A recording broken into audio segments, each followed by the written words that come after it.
ආයුබෝවන් සුබ සන්ධ්‍යාවක්. අපි අද සංවාදය හෝරා දෙකක කාලයක් වෙන් කරවාගෙන මේ මොහොතේ රට හමුවේ පවතින බොහොම සංවේදී කාරණා කිහිපයක් සාකච්ඡාවට සංවාදයට භාජනය කරන්න සූදානම්.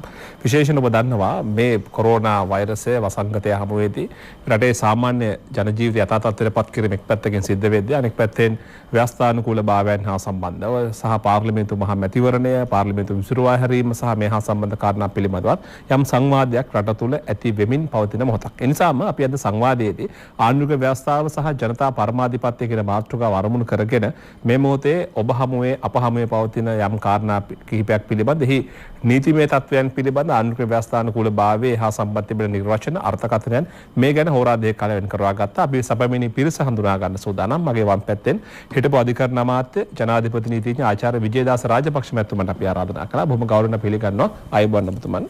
ඒ වගේම මගේ දකුණු පසෙන් අපි ආරාධනා කළා ජනාධිපති නීතිඥ ආචාර්ය ජයතිස්ස කොස්තා මැතිතුමන් ශ්‍රී ලංකා නීති විද්‍යාලයේ විදුහල්පතිතුමන් බොහොම ගෞරවයෙන් පිළිගන්නවා. ආයුබෝවන්. ඒ වගේම අපි ආරාධනා කළා ජනාධිපති නීතිඥ රසික් සරුක් මැතිතුමන්ට එතුමන් බොහොම ගෞරවයෙන් පිළිගන්නවා. ආයුබෝවන්. අපි අද කාරණා ගණනාවක් අපිට තිබෙනවා මේ මොහොතේ රට හමුවේ සංවාදයට භාජනය කරන්න මතුවෙමින් තිබෙන කාරණා විශේෂයෙන් මහ මැතිවරණයේ පැවැත්වීම මැතිවරණය කල්යෑම සම්බන්ධව ඒ වගේම පාර්ලිමේන්තුව නැවත කැඳවනවාද නැද්ද පාර්ලිමේන්තුවේ මූල්‍යමය බලතල මේ වගේ කාරණා තනින් තන අපි දකිනවා ජනමාධ්‍ය තුලින් මතුවෙනවා එහා සම්බන්ධ යම් කරුණු මතු කරනවා ඒ වගේම ශ්‍රේෂ්ඨාධිකරණයට විවිධ මෙහා සම්බන්ධ ආශ්‍රිත කාරණා හා සම්බන්ධ පෙත්සම් කිහිපයක් ගොඩනගන බවත් මාධ්‍ය වාර්තා පළ කරා මම කැමති ආරම්භයක් විදිහට හිටපු අධිකරණ අමාත්‍යතුමන් ජනාධිපති නීතිඥ ආචාර්ය විජේදාස රාජපක්ෂ මැතිතුමනි දැන් පාර්ලිමේන්තුව විසිරුවා හැරියා මහ මැතිවරණ දින නියම කරා නාම යෝජනා කැදෙවුවා මේ කාරණා අතර පාර්ලිමේන්තුව නැවත කැදවීමක් පිළිබඳවත් යම් පාර්ශව ඉල්ලීම් කරනවා. මම ආරම්භයක් විදිහට කැමති විසිරුවා හැරපු පාර්ලිමේන්තුවක් නැවත කැඳවිය හැකිද? එලෙස කැඳවනවා නම් එහා සම්මත තිබෙන ප්‍රතිපාදන තිබෙනවාද? කුමක්ද මේ තත්ත්ව කියන දේ ආරම්භයේදී දැනගන්නට. ඔව් රකිත අපි අද මුණ දීලා තියෙන්නේ අපි විතරක් නෙමෙයි මුළු ලෝකෙම අවුරුදු 100කට වැඩි කාලයක් තිස්සේ සාමාන්‍ය වශයෙන් මුණ නොදෙන අවස්ථාවක් කුටිම කියනවා නම් ලෝකේම පවතින වසංගත තත්ත්වයක්. එතකොට මේ වසංගත තත්ත්වයන් තුල ලෝකෙ හුඟක් රටවල් වල නීති ක්‍රියාත්මක කිරීම අඩපණ කිරීම කරනවා, නීති වෙනස් කරනවා, හදිසි අවස්ථා නීති රෙගුලාසි පනවනවා. දැන් අපිට මේ සිද්ධියට සංසිද්ධියට මුහුණ දෙන්න සිද්ධ වෙන්නේ අපේ රටේ පාර්ලිමේන්තුව විසිරුවා හැරලා තියෙන වෙලාවක. එතකොට මැතිවරණ ඉතිහාසය අරගෙන බැලුවොත් එහෙම අපේ රටේ මීට පෙර નિયમિત දිනයට මැතිවරණයක් පවත්වන්න තිබියදී පවත්වාගත නොහැකි වුණේ 1941 දෙවනි ලෝක යුද්ධ නිසා රාජ්‍ය මන්ත්‍රණ සභාවේ වෙනුවෙන් පවත්වන නියෝජිතයෝ තෝරන මහ මැතිවරණය පවත්වන්න බැරි වුණා.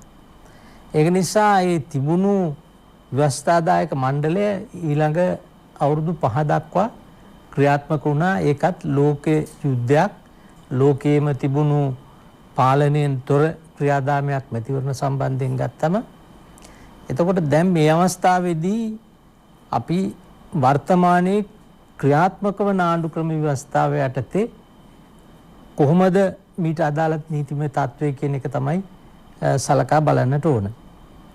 එතකොට පාර්ලිමේන්තුවක් විසිරීම ක්‍රම දෙකකට වෙන්න පුළුවන්. පළවෙනි එක තමයි පාර්ලිමේන්තුවක් රැස්වුණ දිනේ ඉඳලා අවුරුදු 5ක් යනකොට විසිරුණාසේ සැලකෙනවා. නීතිය ක්‍රියාකාරීත්වයෙන්ම ආයු කාලය අවසන් වෙනවා. by operation of law. ඒක ඒ පාර්ලිමේන්තුව ආයු කාලය ඉවරයි. එතකොට පාර්ලිමේන්තුවක් නැහැ. දෙවෙනි අවස්ථාව තමයි 78 ව්‍යවස්ථාව අනුව නම් පාර්ලිමේන්තුවේ මුල් රැස්වීමෙන් පස්සේ වසරක් ගත වූ ඕනම අවස්ථාවක ජනාධිපතිවරයාට බලය තියෙනවා පාර්ලිමේන්තුව විසිරුවා හරින්න. මීට පෙර එහෙම සිද්ධ වුණා මතක ඇති 2003 පෙබරවාරි 7 වෙනිදා චන්ද්‍රිකා මැතිණිය එදා ඒ පැවති රජය සාම ගිවිසුම යටතේ විශේෂයෙන්ම බෙදීමේ රට බෙදීමේ ව්‍යාපාරයට විශාල ශක්තියක් ලබා දීම තුළ රට අනතුරකට පත් වෙලයි කියන මතයට එවකට හිටපු ජනාධිපතිතුමිය පැමිණි නිසා එතුමිය පාර්ලිමේන්තුව විසිරවලා හැරියා. දැන් මේ වසරක් ගත වුණාට පස්සේ පාර්ලිමේන්තුව විසිරීම සඳහා ජනාධිපතිවරයාට තියෙන බලය 19 වෙනි ආණ්ඩුක්‍රම ව්‍යවස්ථාව යටතේ අවුරුදු 4.5ක් දක්වා දික් කරා. දැන් වර්තමාන ජනාධිපතිවරයා ඒ බලතල අනුව තමයි අවුරුදු 4.5ක් ගත වුණාට පස්සේ පාර්ලිමේන්තුව විසිරවනු ලැබුවේ. එතකොට මේ පාර්ලිමේන්තුව විසිරවලා තිබියදී උනත් පාර්ලිමේන්තුව කැඳවන්න ජනාධිපතිවරයාට බලය තියෙනවා. ඒ බලය ආණ්ඩුක්‍රම ව්‍යවස්ථාව 155යි 70යි කියන ව්‍යවස්ථා දෙකෙන් තමයි දීලා තියෙන්නේ. දැන් සමහරව මම දැක්ක ජනමාධ්‍ය මේක අවස්ථා දෙකකට වෙන් වශයෙන් හුදකලා කරලා අර්ථ නිරූපණය කරනවා. එහෙම හුදකලා කිරීමක් මේ ව්‍යවස්ථාවේ කරන්න බෑ. ජනාධිපතිවරයාට 155 ගන්තිය යටතේ ව්‍යවස්ථාව යටතේ රටේ හදිසි තත්ත්වයක් උද්ගත වෙලා තියෙනවා නම් රටේ පවතින නීතිය යම් නීතියක් යටපත් කරන්න ඒවා වෙනුවට වෙනත් රෙගුලාසි මගින් ඉදිරිපත් කරන නීතියක් ක්‍රියාත්මක කරන්න කියලා රෙගුලාසි හදන්න පුළුවන්. එතකොට පවතින නීතියක් යටපත් කරන්න, අත්හිටුවන්න, සංශෝධනය කරන්න. එතකොට ඔය කාරණා තුන සම්බන්ධයෙන් ඒව ඔක්කොම යටපත් කරගෙන මෙන්න මේ මම කියන රෙගුලාසිය තමයි අද රටේ නීතිය වෙන්න ඕන කියලා තමයි මහජන ආරක්ෂක පනත යටතේ හදිසි නීති රෙගුලාසිය හදන්නේ. එතකොට ඒකෙන් කියන්නේ රටේ පවතින මිනිසුන්ට තියෙන සාමාන්‍ය අයිතිවාසිකම් ඕන එකක් යටපත් කරන්න පුළුවන් කියලා.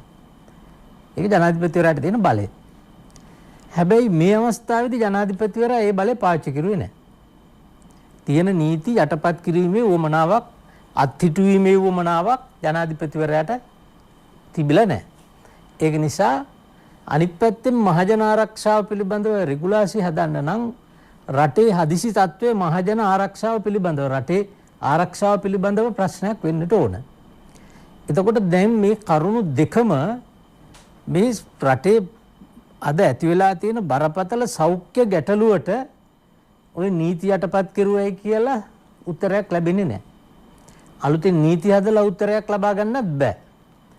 පාර්ලිමේන්තුව කැඳෙවුවයි කියලා ඒ පාර්ලිමේන්තුවට දෙන්න පුළුවන් ප්‍රතිකර්මයක්වත් නැහැ.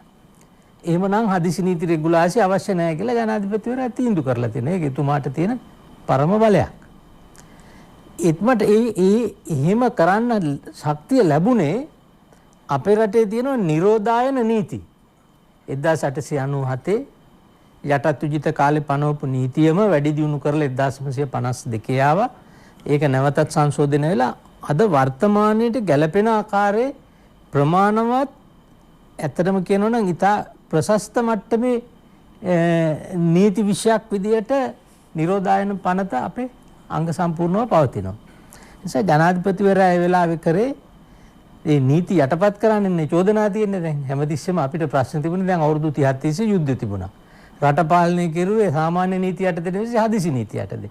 ඒ කියන්නේ මේ ආණ්ඩුක්‍රම ව්‍යවස්ථාවේ වැඩි එච්චර ප්‍රයෝජනයක් නැහැ.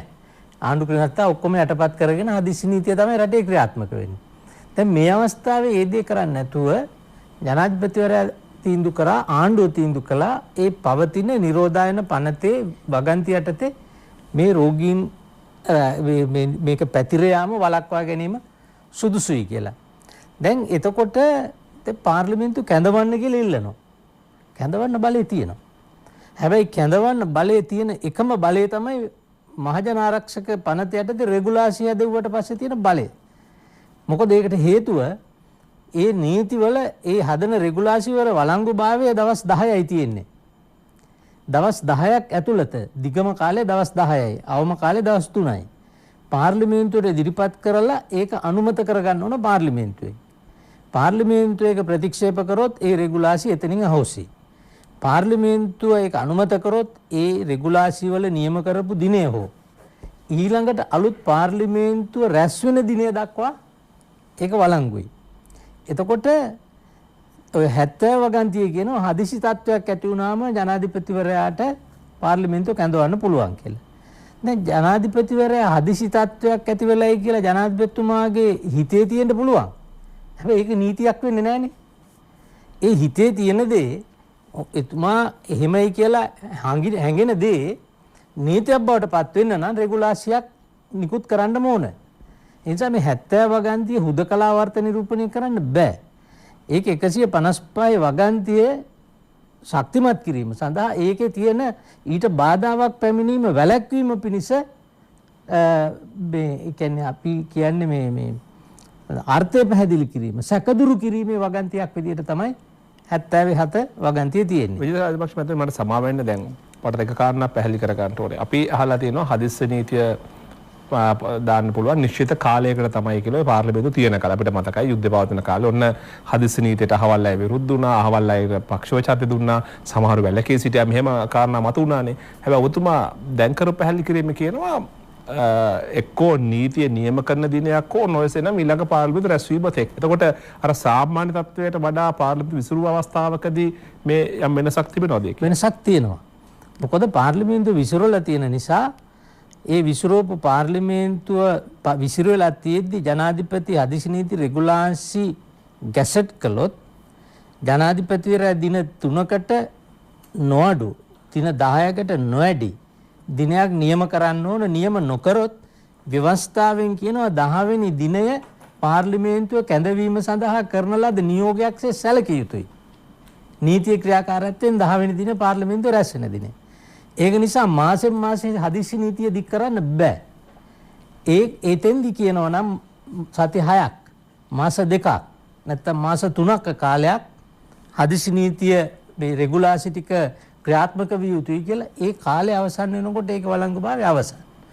එහෙම දිනයක් නියම කරලා නැත්නම් ඊළඟට අභිනව පාර්ලිමේන්තුව පළවෙනියෙන් රැස් වෙන දිනේදී ඒක අවසන් වෙනවා. දැන් ඒ අනුව තමයි හදිසි නීති රෙගුලාසි පනවනවා නම් ඒක ක්‍රියාත්මක වෙන්නට ඕන. එතකොට ප්‍රශ්නේ තියෙන්නේ ඒක නෙවෙයි. දැන් පාර්ලිමේන්තුව කැඳවන්න කියලා ඉල්ලනවා. දැන් මේ කැඳවන්න කියලා ඉල්ලන බොහෝ දෙනෙක්ගෙන් මේ වගේ ප්‍රසිද්ධ විවාදවලදී මම අහපු එක ප්‍රශ්නයක් තියෙනවා. ජනාධිපතිවරයා පාර්ලිමේන්තුව කැඳවන්න නම් විශේෂයෙන්ම ඔය 155 අනුව එතන පාර්ලිමේන්තුවට තියෙන එකම එක බලයයි. එක්කෝ හදිසි නීති රෙගුලාසි සම්මත කරන්න එක්කෝ ප්‍රතික්ෂේප කරන්න. ඒ අරින්න අපිට යෝජනාවක් ගේන්න බෑ. එතකොට සමහරු කියනවා මේ දෝෂාභියෝග ගැනත් කතා කරනවා. දෝෂාභියෝගයක් තියා නිකම් මෝසමක් ගේන්නවත් බෑ. කිසිම විෂයක් පිළිබඳව අපිට විවාදයක් ඉල්ලන්නත් බෑ. ඒ හදිසි නීති රෙගුලාසි හැරෙන්න.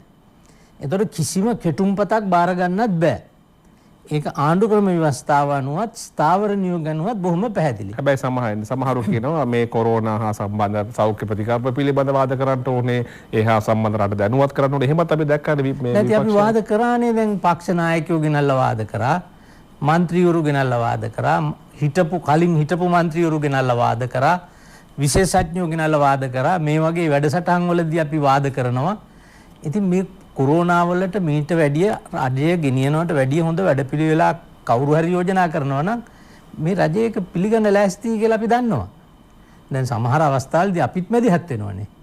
අපිට තේරෙනවා නම් යම් කිසි තැනක අඩුපාඩුවක් අපි මැදිහත් වෙනවා. අපි කතා කරනවා සෞඛ්‍ය බලධාරීන්ට, කතා කරනවා පොලිසියට, කතා කරනවා හමුදාවට, කතා කරනවා ජනාධිපතිවරයාට, අගමැතිවරයාට කතා කරලා කියනවා මේ තැන්වල අඩුපාඩු. ඉතින් මේක පාර්ලිමේන්තුවේ ටෙලිෆෝන් එකෙන්ම කියන්න ඕනද මේක? නැත්තම් පාර්ලිමේන්තුවට ගියපුවම අපිට ඝන දෙවිනුවන පහළ වෙනවද?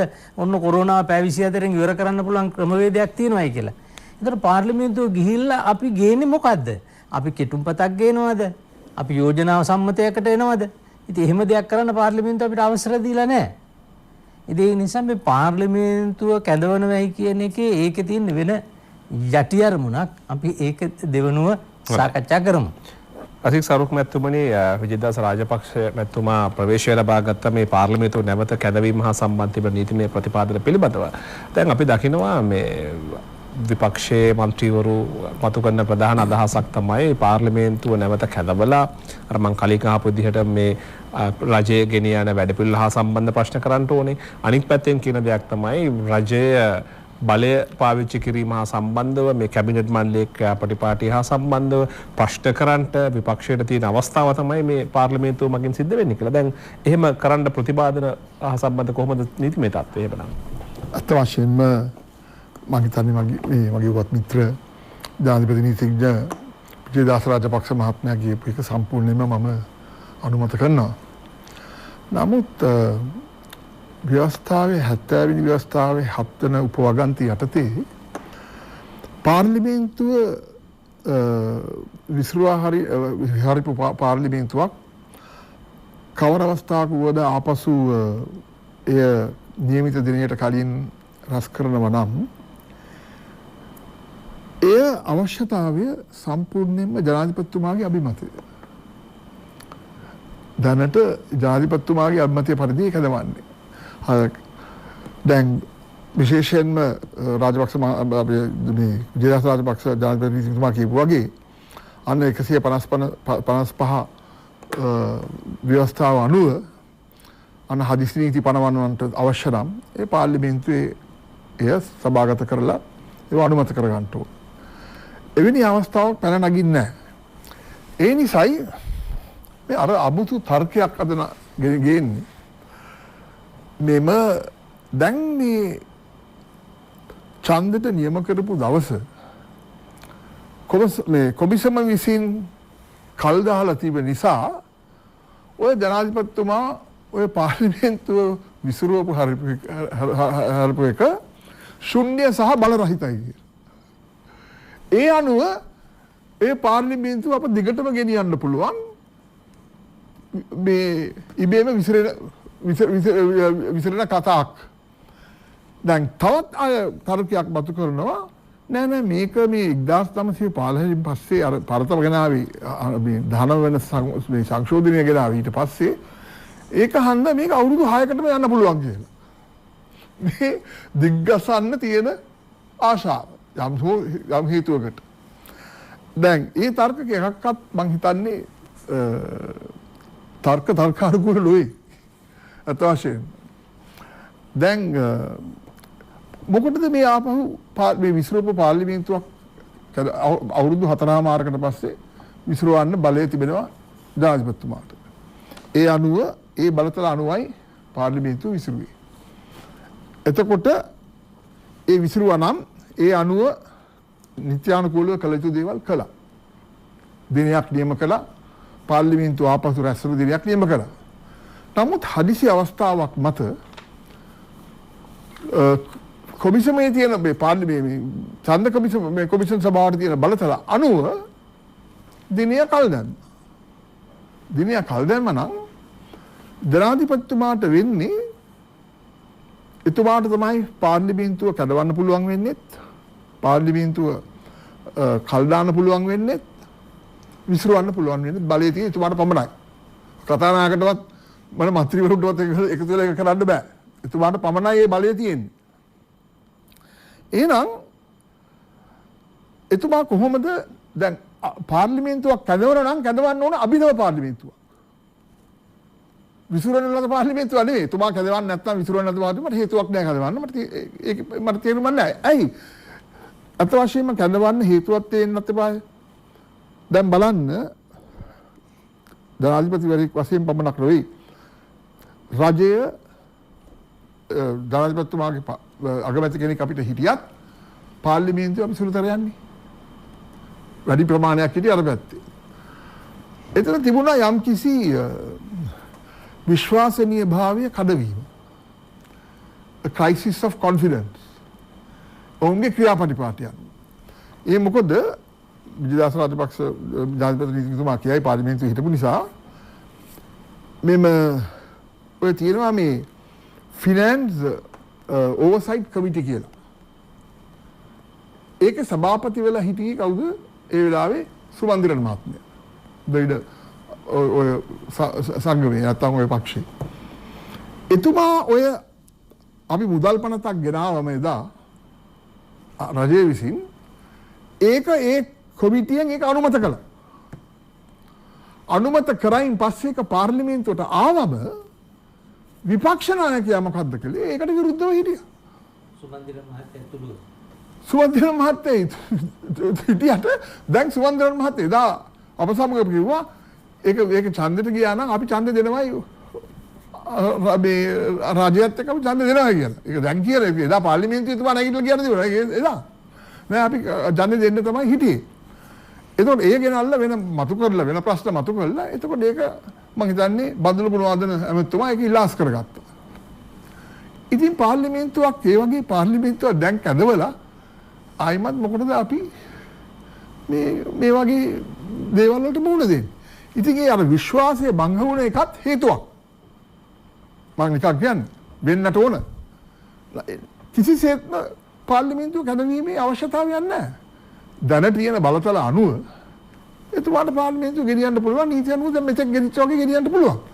ඒ වගේම අලුත් දිනයක් නියම කරලා තියෙනවා පාර්ලිමේන්තු මැතිවරණයට. ඉන් පසුව අභිනව පාර්ලිමේන්තුව ජනාධිපතිතුමාට කැඳවන්න අවස්ථාවක් ලැබෙයි ඉන් පසු. ජයස කොස්සා මැතිතුමනි දැන් මේ පැහැදිලි කිරීමත් එක්ක මේ පාර්ලිමේන්තු මැතිවරණය දැන් මුලින්ම අගෝස්තු මාසයේ 27 පැවැත්වීමට නියම කෙරුණා. අප්‍රේල් මාසයේ 27 පැවැත්වීමට නියම කෙරුණා. 25 පැවැත්වීමට නියම කෙරුණා. ඉන්පසුව අභිනව පාර්ලිමේන්තුවේ නියම කිරීම තිබුණා. නමුත් ඊට පස්සේ මැතිවරණ කොමිසම විසින් මෙය කල් දැමීමක් සිදු වෙලා තියෙනවා. දැන් මේ මැතිවරණය කල් දැමීම නිසා නැවත පාර්ලිමේන්තුව සක්‍රිය වීම හෝ සක්‍රිය කිරීම හෝ නෛතික ප්‍රතිපාදනයක් තිබෙනවද? ඇත්තටම මෙතන විහිළු තත්වයක් තියෙන මේ බොහෝ දෙනෙක් මොන හේතුවක් නිසා කියනවද මම දන්නේ නැහැ.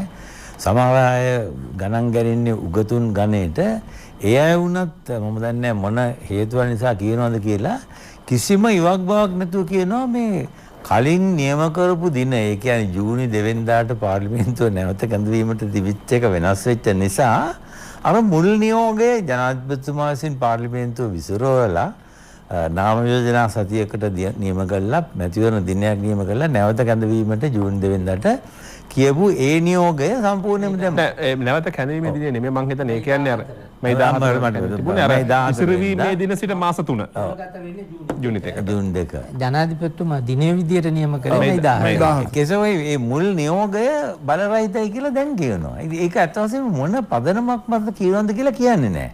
නිකන් කියන්නම් වාලේ කියනවා. අපි පොඩ්ඩක් මේක තවදුරටත් විග්‍රහ කරලා බලමු මොකද්ද වෙලා තියෙන්නේ කියලා ඇත්ත වශයෙන්ම. ඇත්ත වශයෙන්ම ආණ්ඩුක්‍රම ව්‍යවස්ථාවේ සඳහන් පරිදි පාර්ලිමේන්තුවක් කැඳවන්නේත් පාර්ලිමේන්තුව විසිරවන්නේත් ජනාධිපතිවරයාට විතරයි පුළුවන්. මොකද මේක වෙන කිසිම කෙනෙකුට බහුතරය ඡන්දයෙන් කරන්නත් බෑ කතානායකවරයාටත් බෑ. පාර්ලිමේන්තුවෙන් කැඳවීමත් විසිරවා හැරීමත් ඒ දෙකම කරන්නේ ජනාධිපතිවරයා. මේ ආණ්ඩුක්‍රම ව්‍යවස්ථාව දැන් 78 ව්‍යවස්ථාව අනුව. දැන් මෙතෙන්දි මොකක්ද උනේ ජනාධිපතිවරයා පාර්ලිමේන්තුව විසිරෙව්වා. විසිරවලා නාම යෝජනා සතියක් නම් කළා මැතිවරණයට මුලින් දුන්නා. අප්‍රේල් 25 වෙනිදා මහ මැතිවරණය තියලා කිව්වා වගේ මැයි 14 වෙනිදාට නැවත කැඳවන්න කියලා. එතකොට ඒ අතරතුරේදී මොකද්ද උනේ මේ සතවර්ෂයේ පමණක් නෙමෙයි ලෝක ඉතිහාසයේ ප්‍රථම වරට ලෝක සෞඛ්‍ය සංවිධානය පවා හඳුනා නොගත් අමුතුම වෛරසයක් වන කොවිඩ්-19 නොහොත් නව කොරෝනා වෛරසය ලෝකෙ හැමතැනම ව්‍යාප්ත වෙන්න ගත්තා. ශ්‍රී ලංකාවේ පළමු වරට ශ්‍රී ලාංකික ලෙඩෙක් මේ ගොදුරු වුණේ පාර්ලිමේන්තුව විසිරෙව්වට පස්සේ. නමුත් දුරදක්නා නුවණින් වර්තමාන ජනාධිපතිතුමා ස්ථානෝචිත ප්‍රඥාව අනුව ක්‍රියා කළා. එවෙලම දිනයක් යන්නේ ඉස්සෙල්ලා වෙනම ඒකට ටාස්ක් ෆෝස් එකක් ඒ කියන්නේ කාර්ය සාධක හමුදාවක් බලකායක් ඒට අදාළ විශේෂඥයින්ගෙන් සමන්විත අනෙකුත් බලධාරීන්ගෙන් නිසි පරිදි ක්‍රියා කළා. එදා පටන් මේ ගැන ක්‍රියා කරන්න ගත්තා. දැන් ඒකේ ප්‍රතිඵලයද මුළු ලෝකෙම අය දන්නවා. කවුරුත් තමන්ගේ හිතට විරුද්ධව කියන්නේ නැති අනිත් සියලු දෙනා පිළිගන්නවා ඇති. අද දින මේ වසංගතේ දරුණු කොරෝනා වසංගතය සාර්ථක ලෙස පාලනය කරන රටවල් අතරේ මුල් මේ රටවල් 4-5ක් ගත්තත් ශ්‍රී ලංකාව වෙනවා රටවල් 200 ගාණක් ඇතුළත. ඒ බඳු තත්ත්වයක් තිබියදී අර කලින් නාම යෝජනා ගත්ත එකයි ඊට පස්සේ මැතිවරණ දිනයයි මැතිවරණ පැවැත්වීමයි ඔක්කොම දැන් අවලංගුයි. ඒ හින්දා දැන් ආපහු පරණ පාර්ලිමේන්තුව කැඳවනවා කියන එක ඇත්තටම මේක ජනතාවට විහිළු සපයන පුද්ගලයින්ට නම් මේක ප්‍රශ්නයක් නෙමෙයි. නමුත් මේක ඊටාත්ම බරපතල කාරණයක්. මොකද නොදන්න මිනිස්සු මේ යම් දේශපාලනඥයෝ සහ උගත්යයි කියා ගන්නා සමහර වෙනත් හේතු නිසා රාජ්‍ය නොවන සංවිධාන හෝ වෙනත් නොඑක් අර සමුළුව මේ සමුළුව කියලා ඒවැය සමාජිකයෝ එහෙම අය සිංහල පත්තර වලට ඉංග්‍රීසි පත්තර වලට ඉංග්‍රීසි සහ සිංහල දෙමළ භාෂා හැම එකෙම එන මාධ්‍යවලට දැනුම් දෙනවා. ඉතින් මේක අපි තවදුරටත් බලමු මෙතන ඇත්ත වශයෙන්ම මොකක්ද උනේ කියලා. දැන් අපි දන්නවා නාම යෝජනා පත්‍ර බාරගෙන ඉවරයි. ආණ්ඩුක්‍රම ව්‍යවස්ථාව ඉගෙන ගන්න ඕනෑම කෙනෙක් මුල ඉඳලම මුල්ම වතාවට ආණ්ඩුක්‍රම නීති ඉගෙන ගන්න කෙනෙක් මම හිතනවා නීතිය ඕනේ ආණ්ඩුක්‍රම විද්‍යාව ඉගෙන ගන්න පොලිටිකල් ආණ්ඩුක්‍රම විද්‍යාව ඉගෙන ගන්න කලා විෂයන් දන්න ශිෂ්‍යයෙක් වුණත් දන්නවා මැතිවරණයක් කියන එක අවස්ථා දෙකකින් සමත්විද. එකක් තමයි නාම යෝජනා ගැනීම අනික ඡන්දය පැවැත්වීම. දැන් අපි හිතන්න දැන් නාම යෝජනා ගත්ත දවස් 7 අපි මේ වතාවේ එකම පක්ෂයක් පමණක් එක දිස්ත්‍රික්කයට නාම යෝජනා ඉදිරිපත් කළා නම් මොකද වෙන්නේ? ඒගොල්ලෝ නිතරගෙන් තේරිපත් වෙනවා. එහෙමනම් ඒ ඊට පහවදා ගැසට් කරනවා. දැන් ඒ අයගෙත් ඒතර අවලංගු වෙනවද මේ පත්‍රයේ මොනවාද මම කියපු විහිළු සැපවීමක් කියලා. ඒක තමන්ගේ හිතට විරුද්ධව තමන්ගේ හාම්පුතුන් සහ තමන්ට ඩොලර් ලබා දෙන අයගේ කීමට මේ කියන්නේ. එහෙම නැත්නම් නොදන්න කමට. ඒ සමහර අය ඉන්නවා කියන්නම වාලේ කියනවා. කෙසේ හෝ ඊටාම සිත් ගන්නාසුළු කරුණක් මේක මොකද අපිට උගන්ලා තියෙන්නේ මුල පළවෙනි අවුරුද්දේදී ආණ්ඩුක්‍රම ව්‍යවස්ථාව ඉගෙන ගන්නකොට මට මතකයි 60 දශක මුල් අවුරුද්දේ ජේල් කුරේ මහතා දැන් අවසානයේදී ආචාර්ය ජේල් කුරේ ජෝසප් ඒල් කුරේ මහතා විසින් අපිට ඉගන්නේ කොහොමද නොමිනේෂන් ඩේ ඉද ඉලෙක්ෂන් ඩේ කියලා. ඒ කියන්නේ අර ඒ දවස්වල තිබුණේ ආසන ක්‍රමයේ තියෙන දැන් තියෙන ආසනය කියන දිස්ත්‍රික්කය ඒ මොක ක්‍රමයේ වුණත් නාම යෝජනා දිනේදී එකම කණ්ඩායමක් හෝ එකම පක්ෂයක් පමණක් හෝ එක අපේක්ෂකයෙක් පමණක් ඉහතදී ඉදිරිපත් වුණා නම් නිතරම තේරිපත් වෙන එහෙම වෙලා තියෙනවා. 77 වැලිමඩ හරියටම මතකයි 1970 ජූලි මැතිවරණයේදී වැලිමඩ ආසනයේට නෑ 70 ඉන්න කියන්නේ පර්සි සමරුවේ 70 පර්සි සමරුවේ මහතා එක්සත් ජාතික පක්ෂයේ ආධාරයත්ව ස්වාධීන අපේක්ෂකෙක් වශයෙන් ඉදිරිපත් වුණා. ශ්‍රී ලංකා දාස් පක්ෂයෙන් අර වෛද්‍යාචාර්ය ආර්.එම්. බණ්ඩාර මහතා ඉදිරිපත් වුණා. අර මහතා මම එකඟ වෙමි කියලා අස්සන තිබුණ නැති නිසා කැමැත්ත දීලා නාම යෝජනා පත්‍රයේ ඒ විරුද්ධතාවය පිළි අරගෙන මේ නිෂ්ප්‍රභා ඔහුට ඔහුගේ මේ නාම යෝජනා පත්‍රය නිෂ්ප්‍රභා කළා. ඒ දිනම තේරිපත් වුණ ආර්.එම්. බණ්ඩාර මහතා දවසකට පස්සේ ගැසට් කළා. ඔහු පාර්ලිමේන්තුවේ මන්ත්‍රීවරයෙක් වුණා. හොඳයි අපිට තවදුරටත් මේ කාරණාව සාකච්ඡා කරලා ඉතින් තාම වැදගත් කාරණා ගණනාවක් පිළිබඳව අපි ආවිල්ලා අපි 10:30 විරාමය අරගෙන වෙලාවත් බලාගෙන සජීව ලෙස සංවාදය ඔබ මුණ ගැසෙන්න සූදානම්.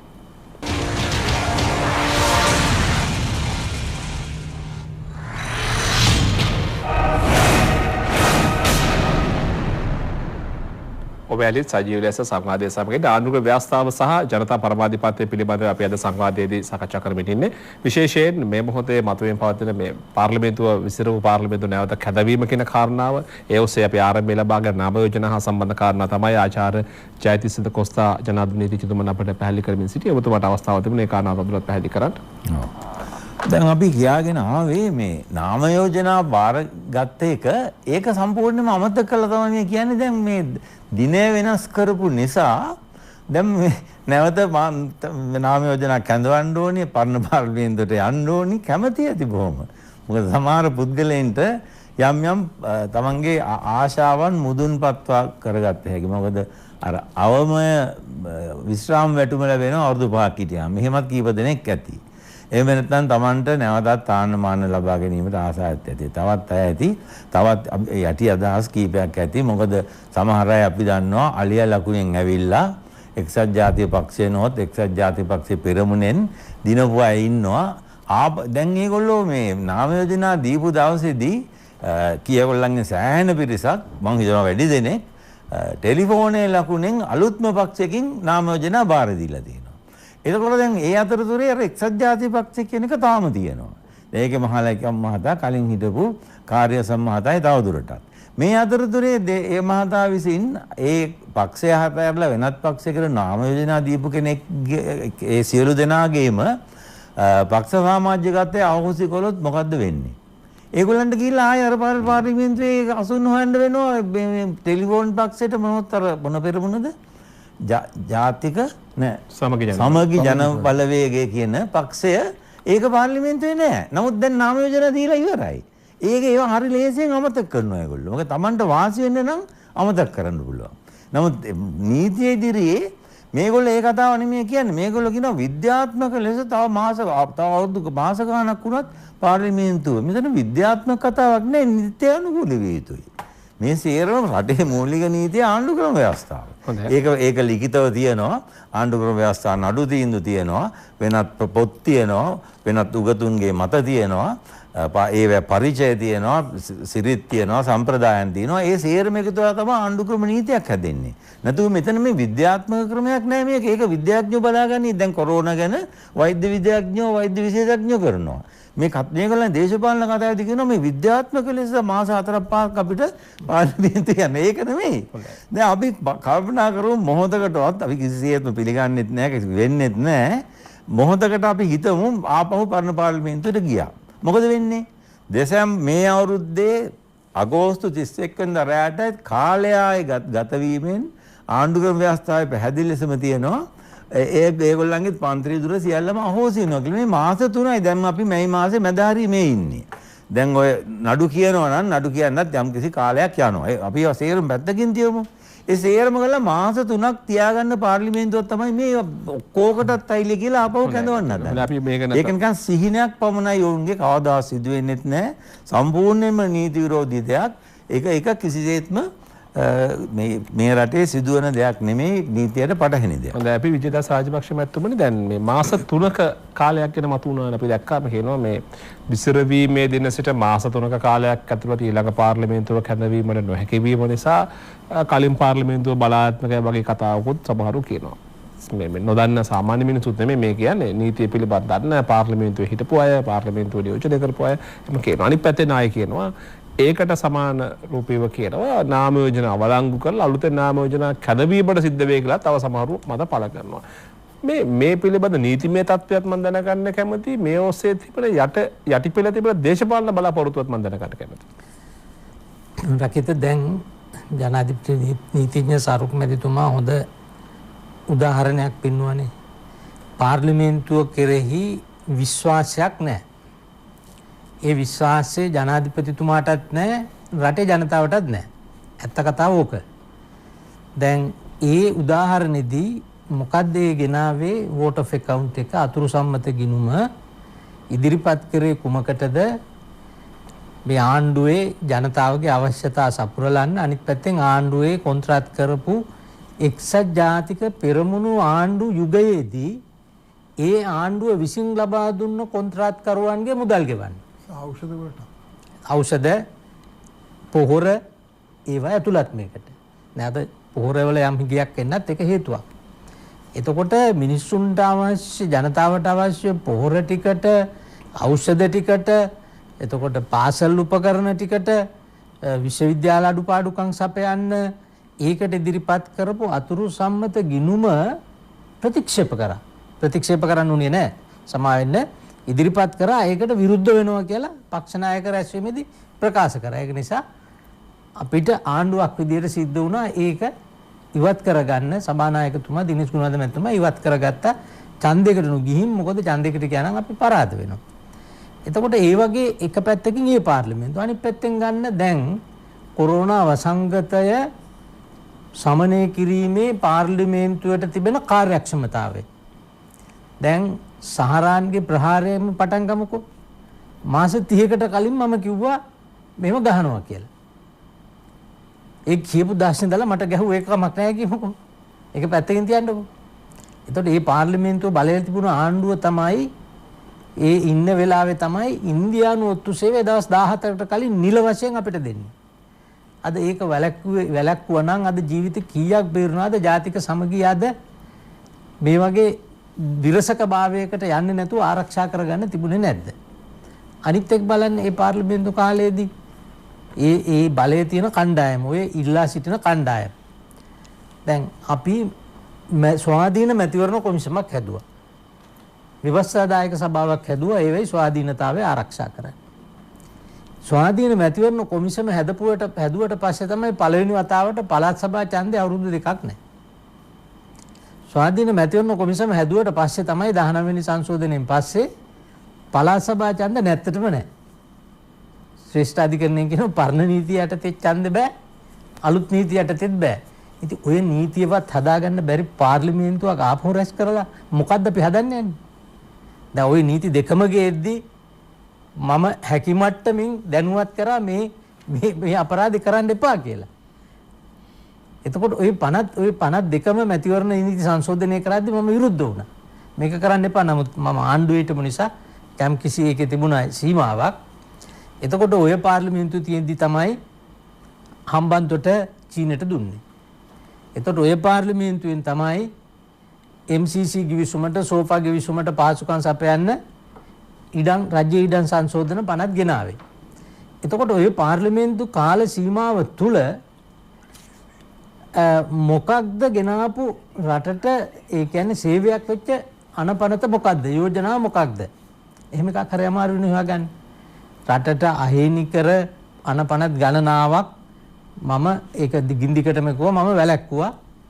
ඉදිරිපත් කරන්න දුන්නෙම නැහැ. එහෙම නොවුනනම් මේ වෙනකොට අපිට මේ මොනවාද ත්‍රස්තවාදී වැළැක්වීමේ පනත අවශ්‍යයි. මොකද විදේශීය රටවල් වලට දුන්න පොරොන්දු මේවා. ජිනීවා ගිහිල්ලා පාව දීමත් සමගම මංගල සමීර මහත්තයයි රනිල් වික්‍රමසිංහ මහත්තයයි කරපු දේ තමයි ඒක. ඊළඟට රණවිරුවෝ ජාත්‍යන්තර දෙමුහුන් අධිකරණයට ගෙන යන පනත් සමලිංගික සේවනයේ නීතිගත කරන පන එන මේ ඔක්කොම සම්මත වෙලා ඉවරයි. ඒවට දැඩි ලෙස මම කටයුතු කරේ නැත්තම්. එතකොට ඒ දේවල් කරපු පාර්ලිමේන්තුවද අපි මේ ආපහු කැඳවන්නේ. එතකොට කොරෝනා වසංගතය ඒගොල්ලන්ට පුළුවන් ද නිවාරණය කරන්න. ඒක එකක්. අනිත් පැත්තෙන් ගත්තම ඔබ බහපු විදියට මැතිවරණය කල් දාන්න එක. මැතිවරණය දින නියම කරන එක ජනාධිපතිගේ වැඩ. ජනාධිපති පාර්ලිමේන්තුව විසිරවනවා නම් මැතිවරණ දිනය අභිනව පාර්ලිමේන්තුව රැස්වන දිනය සහ මේ නාම යෝජනා බාර ගන්න කාල සීමාව ඒ කරුණු තුන සඳහන් කරන්න ඕන. හැබැයි මේ නාම යෝජනා කාල සීමාව සඳහන් කරයි නොකරයි කියලා වෙනසක් නැහැ. මොකද ඒක නීතියෙම තියෙනවා පනතෙන් 10 වෙනි දිනේ සිට 17 වෙනි දින දක්වා දවල් 12 වෙනකන් නාම යෝජනා බාරගත යුතුයි. දැන් ඊළඟට ජනාධිපතිවරයාට බලයක් නැහැ. එතන ජනාධිපති මැතිවරණ මේ පාර්ලිමේන්තු මැතිවරණ කල් දාන්න. ඒ බලය තියෙන්නේ මැතිවරණ කොමිසමට. ජනාධිපතිවරයා දින නියම කරනවා. කොමිසම කියනවා නෑ අපි කල් දානවා. ඒ උදවියට කොමිසමට ඒක කල් දාන සාධාරණ හේතුවක් තිබුණා. ඒක අපි පිළිගන්න ඕන. රටේ තිබුණු ඒ ආපු කොරෝනා වසංගතයේ තිබුණු බියකරුභාවය නිසා ඒකේ පැතිරීමේ වේගය බලන නිසා ඒක මැතිවරණ කොමිසමේ කොතරම් විශේෂඥ බුද්ධිමත් සමාජිකයෝ හිටියත් ඒගොල්ලන්ට තනියෙන් තීන්දුව කරන්න පුළුවන් දෙයක් නෙවෙයි. එතෙන්දී වසංගත රෝග විශේෂඥයන් ඇතුළු සෞඛ්‍ය බලධාරීන් ඒ වගේම ආරක්ෂක අංශවල උපදෙස් අත්‍යවශ්‍යයි. දැන් ඒ අනුව මැතිවරණ කොමිසම ඡන්දය කල් දැම්මා. ඒක ජනාධිපතිතුමා නෙවෙයි කල් දැම්මේ. ඊට පස්සේ මැතිවරණ කොමිසම කියනවා 20 වෙනිදා අපි ජූනි මාසේ මැතිවරණේ තියනවා කියලා. ඒකත් අපි දන්නේ නැහැ තියයිද නැද්ද කියලා. ඒ උදවිය දින නියම කරාට සෞඛ්‍ය අංශ වලින් ආරක්ෂක අංශ වලින් නිසි නිර්දේශ ලැබෙන්නේ නැත්නම් මම විශ්වාස කරන්නේ ජූනි 20ත් ඡන්දේ තියන්න පුළුවන් වෙයි කියලා. එතකොට ආද ආණ්ඩුවේ ස්ථාවරය තමයි ඡන්දේ පුළුවන් දවසක තියන්න. අපිට ප්‍රශ්නයක් නැහැ. ඒකට ආණ්ඩුව දින නියම කිරීමට හෝ ආණ්ඩුව මැදිහත් වෙන්නේ නැහැ. ජනාධිපති කියනවා මම මැදිහත් වෙන්නේ නැහැ. ආණ්ඩුව කියනවා අපි මැදිහත් වෙන්නේ අපිට ජූනි මාසෙ තිව්වත් කමන්නේ අගෝස්තු මාසෙ තිව්වත් කමන්නේ ජනතාවගේ ජීවිත අනතුරටපත් නොවන දිනේ තේරුම් අරගෙන තියන්න. ඒතකොට ඒ වගකීම තිබෙන්නේ කාටද එහෙම? ඒ වගකීම සම්පූර්ණයෙන් තියෙන්නේ මැතිවරණ කොමිෂන් සභාවට. එතකොට එතෙන්දී දැන් සමහරු මම දැක්කා මැතිවරණ කොමිෂමෙන් කියනවා මේක ශ්‍රේෂ්ඨාධිකරණයට යොමු කරන්න. ව්‍යවස්ථා අර්බුදයක්. දැන් ශ්‍රේෂ්ඨාධිකරණයට යොමු කරනකොට ජනාධිපතිවරයාට බලය තියෙනවනේ යම් දෙයක් ශ්‍රේෂ්ඨාධිකරණයට යොමු කරන්න. එතකොට ජනාධිපතිවරයා නිශ්චිත වශයෙන් කියන්න ඕන මට මෙන්න මේ කාරණය පිළිබඳව ශ්‍රේෂ්ඨාධිකරණයේ නීති මතය දෙන්න කියලා. දැන් ජනාධිපතිවරයා අහන ප්‍රශ්නේ මොකක්ද? දැන් ශ්‍රේෂ්ඨාධිකරණයට යොමු කරනවා නම් නිකන් යොමු කරන්න බෑනේ. මෙන්න අපේ තියෙනවා මේ ගැටලුවක් මෙන්න මේකට මොකක් හරි කියන්නේ කියලා. එහෙම යවන්න බෑනේ. එහෙම එකපාරක් යවලා මතක ඇති අර ජනමත විචාරණයකට යවලා ශ්‍රේෂ්ඨාධිකරණය ඒක ප්‍රතික්ෂේප කරා. මේ දැන් මෙතන තියෙන ප්‍රශ්නේ දැන් ශ්‍රේෂ්ඨාධිකරණයෙන් අපි මොකක්ද අහන්නේ? ජනාධිපතිතුමා මොකක්ද අහන්න තියෙන්නේ? අහන්න දෙයක් නැහැ. මැතිවරණයක් තියන්න ඕන. ආණ්ඩුක්‍රම ව්‍යවස්ථාවේ 70 ව්‍යවස්ථාවෙන් කියනවා මාස 3ක් ඇතුළත තියන්න ඕන කියලා. මැතිවරණ කොමිසම ඒක කල් දාලා තියෙනවා මාස 3 පනිනවා. ඒක නිසා ආණ්ඩු ක්‍රම ව්‍යවස්ථා අර්බුදයක් නැහැ. හැබැයි එතෙන්ට ආණ්ඩු ක්‍රම ව්‍යවස්ථාවේ ප්‍රතිපාදනයක් සලසලත් නැහැ. එතකොට මේ ආණ්ඩු ක්‍රම ව්‍යවස්ථාවේ ප්‍රතිපාදන සලසන්නේ නැති අවස්ථා මේක මේ ලෝකේ අපේ රටේ විතරක් වෙච්ච දෙයක් නෙවෙයි. මම කලිනුත් කිව්වා මේ මෑතකදී වෙච්ච උදාහරණය තමයි මේ ලයිබීරියාවේ 2014 සෙනට් මණ්ඩලයේ මැතිවරණේ ද්විමණ්ඩල පාර්ලිමේන්තුවේ සෙනට් මැතිවරණේ තියන්න බැරි වුණා. ඊට පස්සේ ඒක පස්සේ දිනයක් නියම කරා. ඒත් වසංගත තත්ත්වයක් නිසා. ඊබෝලා වසංගතය. ඊබෝලා වසංගතය ආව මැතිවරණ තියාගන්න බැරි වුණා. දිනයක් නියම කරා කල් දාලා ඒ දිනේ තියන්නත් බැරි වුණා. ඊටත් පස්සේ තව අවුරුද්දකට විතර පස්සේ මැතිවරණ තියෙනවා. එතකොට ශ්‍රේෂ්ඨාධිකරණය මේක දේශපාලන විද්‍යාවේ ආචාර්ය ජයතිස්ස කොසමැතිතුමා කිව්වා වගේ මේ හැම ප්‍රශ්නෙටම දේශපාලන විද්‍යාව උත්තර තියෙනවා. ඒ උත්තර ලබා දීලා තියෙනවා. එතකොට එතෙන්දී ශ්‍රේෂ්ඨාධිකරණය කියනවා ජනතාවගේ ජීවිත ආරක්ෂා කිරීම ආණ්ඩු ක්‍රම ව්‍යවස්ථාව ආරක්ෂා කිරීමට වැඩි වැදගත්. ඒක තමයි අවශ්‍යතාවයේ මූලධර්මය doctrine of necessity. එතකොට මේකේ ඓතිහාසික වශයෙන් වැදගත් තැනක් තියෙනවා ආචාර්යතුමනි මේකේ පළවෙනි වාර්තාගත තීන්දුව මේ සංකල්පයේ හරි විදියට අර්ථ නිරූපණය කරලා දුන්නේ 1954 පාකිස්තානයේ ශ්‍රේෂ්ඨාධිකරණය. මොහම්මඩ් මුනිර්ගේ නඩු තීන්දුවේ ඒ අග්‍රවිනිසුරුතුමා ඒ නඩු තීන්දුව දෙන්න පදනම් කරගන්නේ සයිව ජෙනින්ග්ස් පෙරදිනේ විශ්වවිද්‍යාලයේ ඒකට හිටපු කුලපතිතුමා නේද ආරම්භය. කුලපතිතුමා නීති පීඨයේ බාරව හිටියා. දේශපාලන විද්‍යාව නීතිය පිළිබඳව විශාරදෙක් 47 සෝල්බරි වස්තාව හදද්දී නීති උපදෙස් දුන්න කෙනෙක්. දැන් එතුමාගේ ප්‍රකාශයක් තමයි උපුටලා ඒක පදනම් කරගෙන තමයි පාකිස්තානයේ ශ්‍රේෂ්ඨාධිකරණ නඩු තීන්දුව ලියන්නේ. මොකද ඒක well being of the people is the supreme law of the country. ජනතාවගේ සුබ සාධනය කියන්නේ ජීවිත. දැන් බලන්න මේ ආණ්ඩු ක්‍රම ව්‍යවස්ථාව අරගන්න මේ ආණ්ඩු ක්‍රම ව්‍යවස්ථාවේ අපිට සමසේ සලකන්න ඕන. අපිට කැමති තැනක යන්න දෙන්න පුළුවන් නිදහස තියෙනවා. එතකොට අපිට මේ කෲර වද හිංසා වලට අපි ලක් කරන්න බෑ කියලා තියෙනවා. හැබැයි මේ ව්‍යවස්ථාවේ කොතනකවත් කියලා නෑ අපේ ජීවිත ආරක්ෂා කරන්න බෑ කියලා. ඒ කියන්නේ අපේ ජීවිතයක් නැති කරන්න බෑ කියලා මේ ව්‍යවස්ථාවේ කියලා නෑ. එහෙම අයිතිවාසිකම මේ ව්‍යවස්ථාවෙන් පිළි අරන්නේ නෑ. නමුත් ශ්‍රේෂ්ඨාධිකරණය මේ පිළිබඳව නඩු තීන්දුව ගණනාවක් තියෙනවා. ශ්‍රේෂ්ඨාධිකරණය කියනවා නෑ මේ ව්‍යවස්ථාවේ එහෙම කියලා නොතිබුණාට මේකේ තියෙනවා. මොකද මේක කියවලා බලපුවාම පැහැදිලිව පේනවා ආණ්ඩු ක්‍රම ව්‍යවස්ථාවක් ඕන වෙලා තියෙන්නේ රටේ ජනතාව ආණ්ඩු ක්‍රම ව්‍යවස්ථාවකට අනුව ජීවත් වෙන්න ඕන නිසා නෙවෙයි. ආණ්ඩු ක්‍රම ව්‍යවස්ථාව තියෙන්නේ ඒකට නෙවෙයි. ජනතාවගේ ජීවිත හැඩගැහිච්ච ආකාරය ආරක්ෂා කරන්න තමයි ආණ්ඩු ක්‍රම ව්‍යවස්ථාව ඕන. ඒක නිසා දැන් තියෙන්නේ හදිසි තත්වයක් සෞඛ්‍ය සම්බන්ධව ඒක රාජ්‍ය ආරක්ෂාව පිළිබඳව හදිසි තත්වයක් නෙවෙයි. මැතිවරණය කල් තබන්න මැතිවරණ කොමිසමට බලය තියෙනවා. දැනට කල් තබලා තියෙනවා. ඒක තවදුරටත් කල් තබන්න වුණත් මැතිවරණ කොමිසම පෙළඹෙන්න පුළුවන්. ඒකෙදි විශේෂ දේ තමයි මම කියන්නේ මැතිවරණ කොමිසමට වුණත් නිල වශයෙන් තීන්දුවක් ගත්තට මැතිවරණය කල් තබන්න තීන්දුවේ පදනම දාන්න ඒගොල්ලන්ට බලය නැහැ. ශක්තියක් නැහැ. ඒකට බලය තියෙන්නේ වසංගත රෝග විශේෂඥ සෞඛ්‍ය සේවා අධ්‍යක්ෂක ජෙනරාල් සහ ආරක්ෂක අංශ. ඒ උදවිය කියනවා නම් මේ කාල සීමාවේ මැතිවරණය තියන්න පුළුවන් කියලා. මැතිවරණය තියන්න ඕන. මැතිවරණය තියන්න බැරි නම් තියන්න බෑ. ඒක තමයි නීතිය. රසික් සරුක් ජනාධිපති නීතිඥතුමනි දැන් විජේදාස රාජපක්ෂ ආචාර්ය විජේදාස රාජපක්ෂ ජනාධිපති නීතිඥතුමන්ගේ පැහැදිලි කිරීමත් සමග නාම යෝජනා අවලංගු කිරීම සහ තවත් තර්කයක් පහුගිය දවස්වල අපි දැක්කා මාධ්‍යවල පළ වුණා නාම යෝජනා බාරගත් දිනයන් පසුව නාම යෝජනා කැඳවීමට සහ ජනාධිපතිතුමා නියම කළාට පස්සේ ඒවා නිවාඩු දුනියන් බවට පත් කිරීම නිසා එහා සම්බන්ධ කාරණා මත ගේනවා සමහරු මේ මාධ්‍යවලදී අපි දැක්ක අදහස් පළ කරන නිසා නාම යෝජනා කැඳවීම නාම යෝජනා අවලංගු කිරීම නැවත නාම යෝජනා කැඳවීම මේ හා සම්බන්ධ කුමක්ද නීතිමය ප්‍රතිපාදනව තිබෙන තත්ත්වය මම අහන්න ඕන මේ ප්‍රශ්නයක් ඔය 19 වෙනිදා මාර්තු 19 වෙනිදා නාම යෝජනා බාරගත් අවසාන දිනේ එදින මැතිවරණ කාර්යාලය විවෘත කළ තිබුණේ බාර ගන්න. කවුරු හරි 19 වෙනිදා හෝ ඊට පස්සේ දවසකවත් ඇවිල්ලා පැමිණිල්ලක් කරාද මට විශාල අගතියක් වුණයි මට මගේ නාම යෝජනා පත්‍ර මත වාර දෙන්න බැරි වුණයි කියලා. කවුරුවක්වත් පැමිණිල්ලක් කළාද? නැහැ. මේ එදින මැතිවරණ කොමිසම බාර ගන්නවා කියලා සඳහන් කරලා තිබුණේ අවසාන දිනේ කියලා.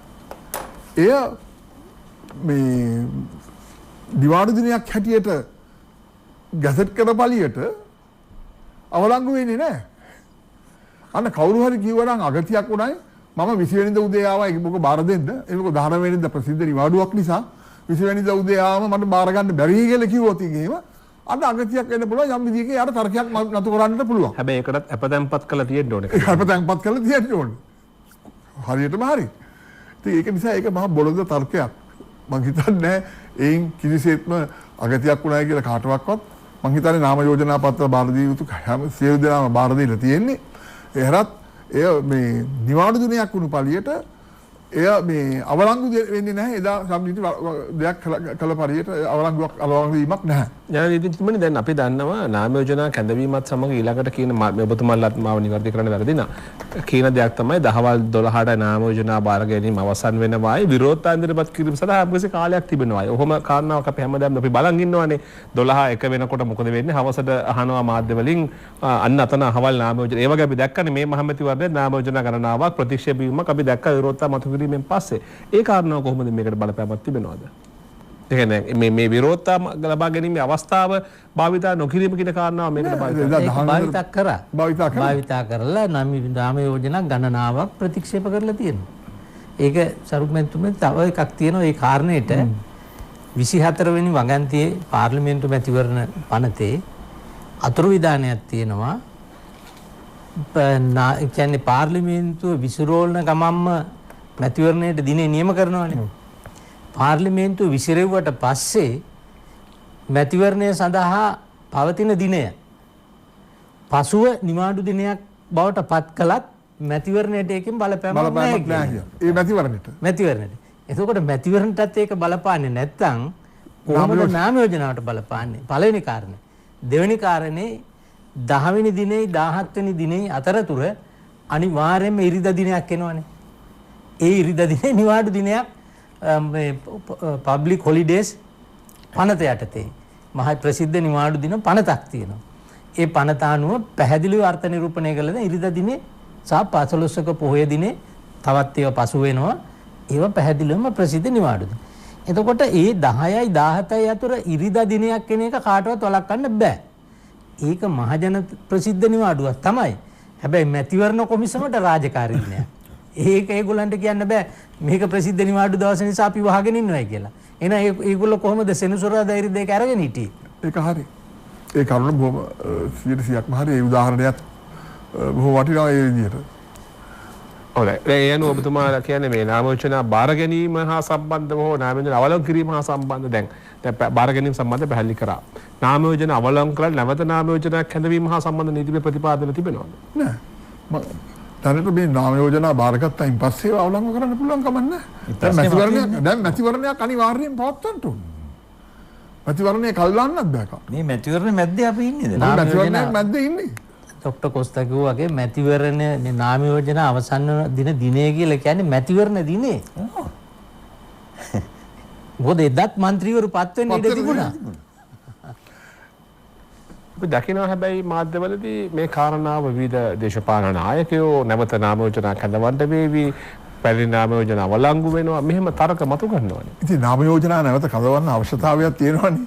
දැන් දෙගොල්ලෝ බෙදිලා ඉන්නකොට වැටහෙනවා දැන් මේ කට්ටියට මොකද්ද වෙලා තියෙන්නේ කියලා. දැන් අවස්ථාවක් නැවත මතුවේයි දෙගොල්ලොට එකතු වෙන්න. ඒකයි ඒ අනුවයි මේ ඉල්ලන්නේ ආපහු. අනිත් එකේ හාස්‍ය දනවන කාරණේකුත් තියෙනවානේ.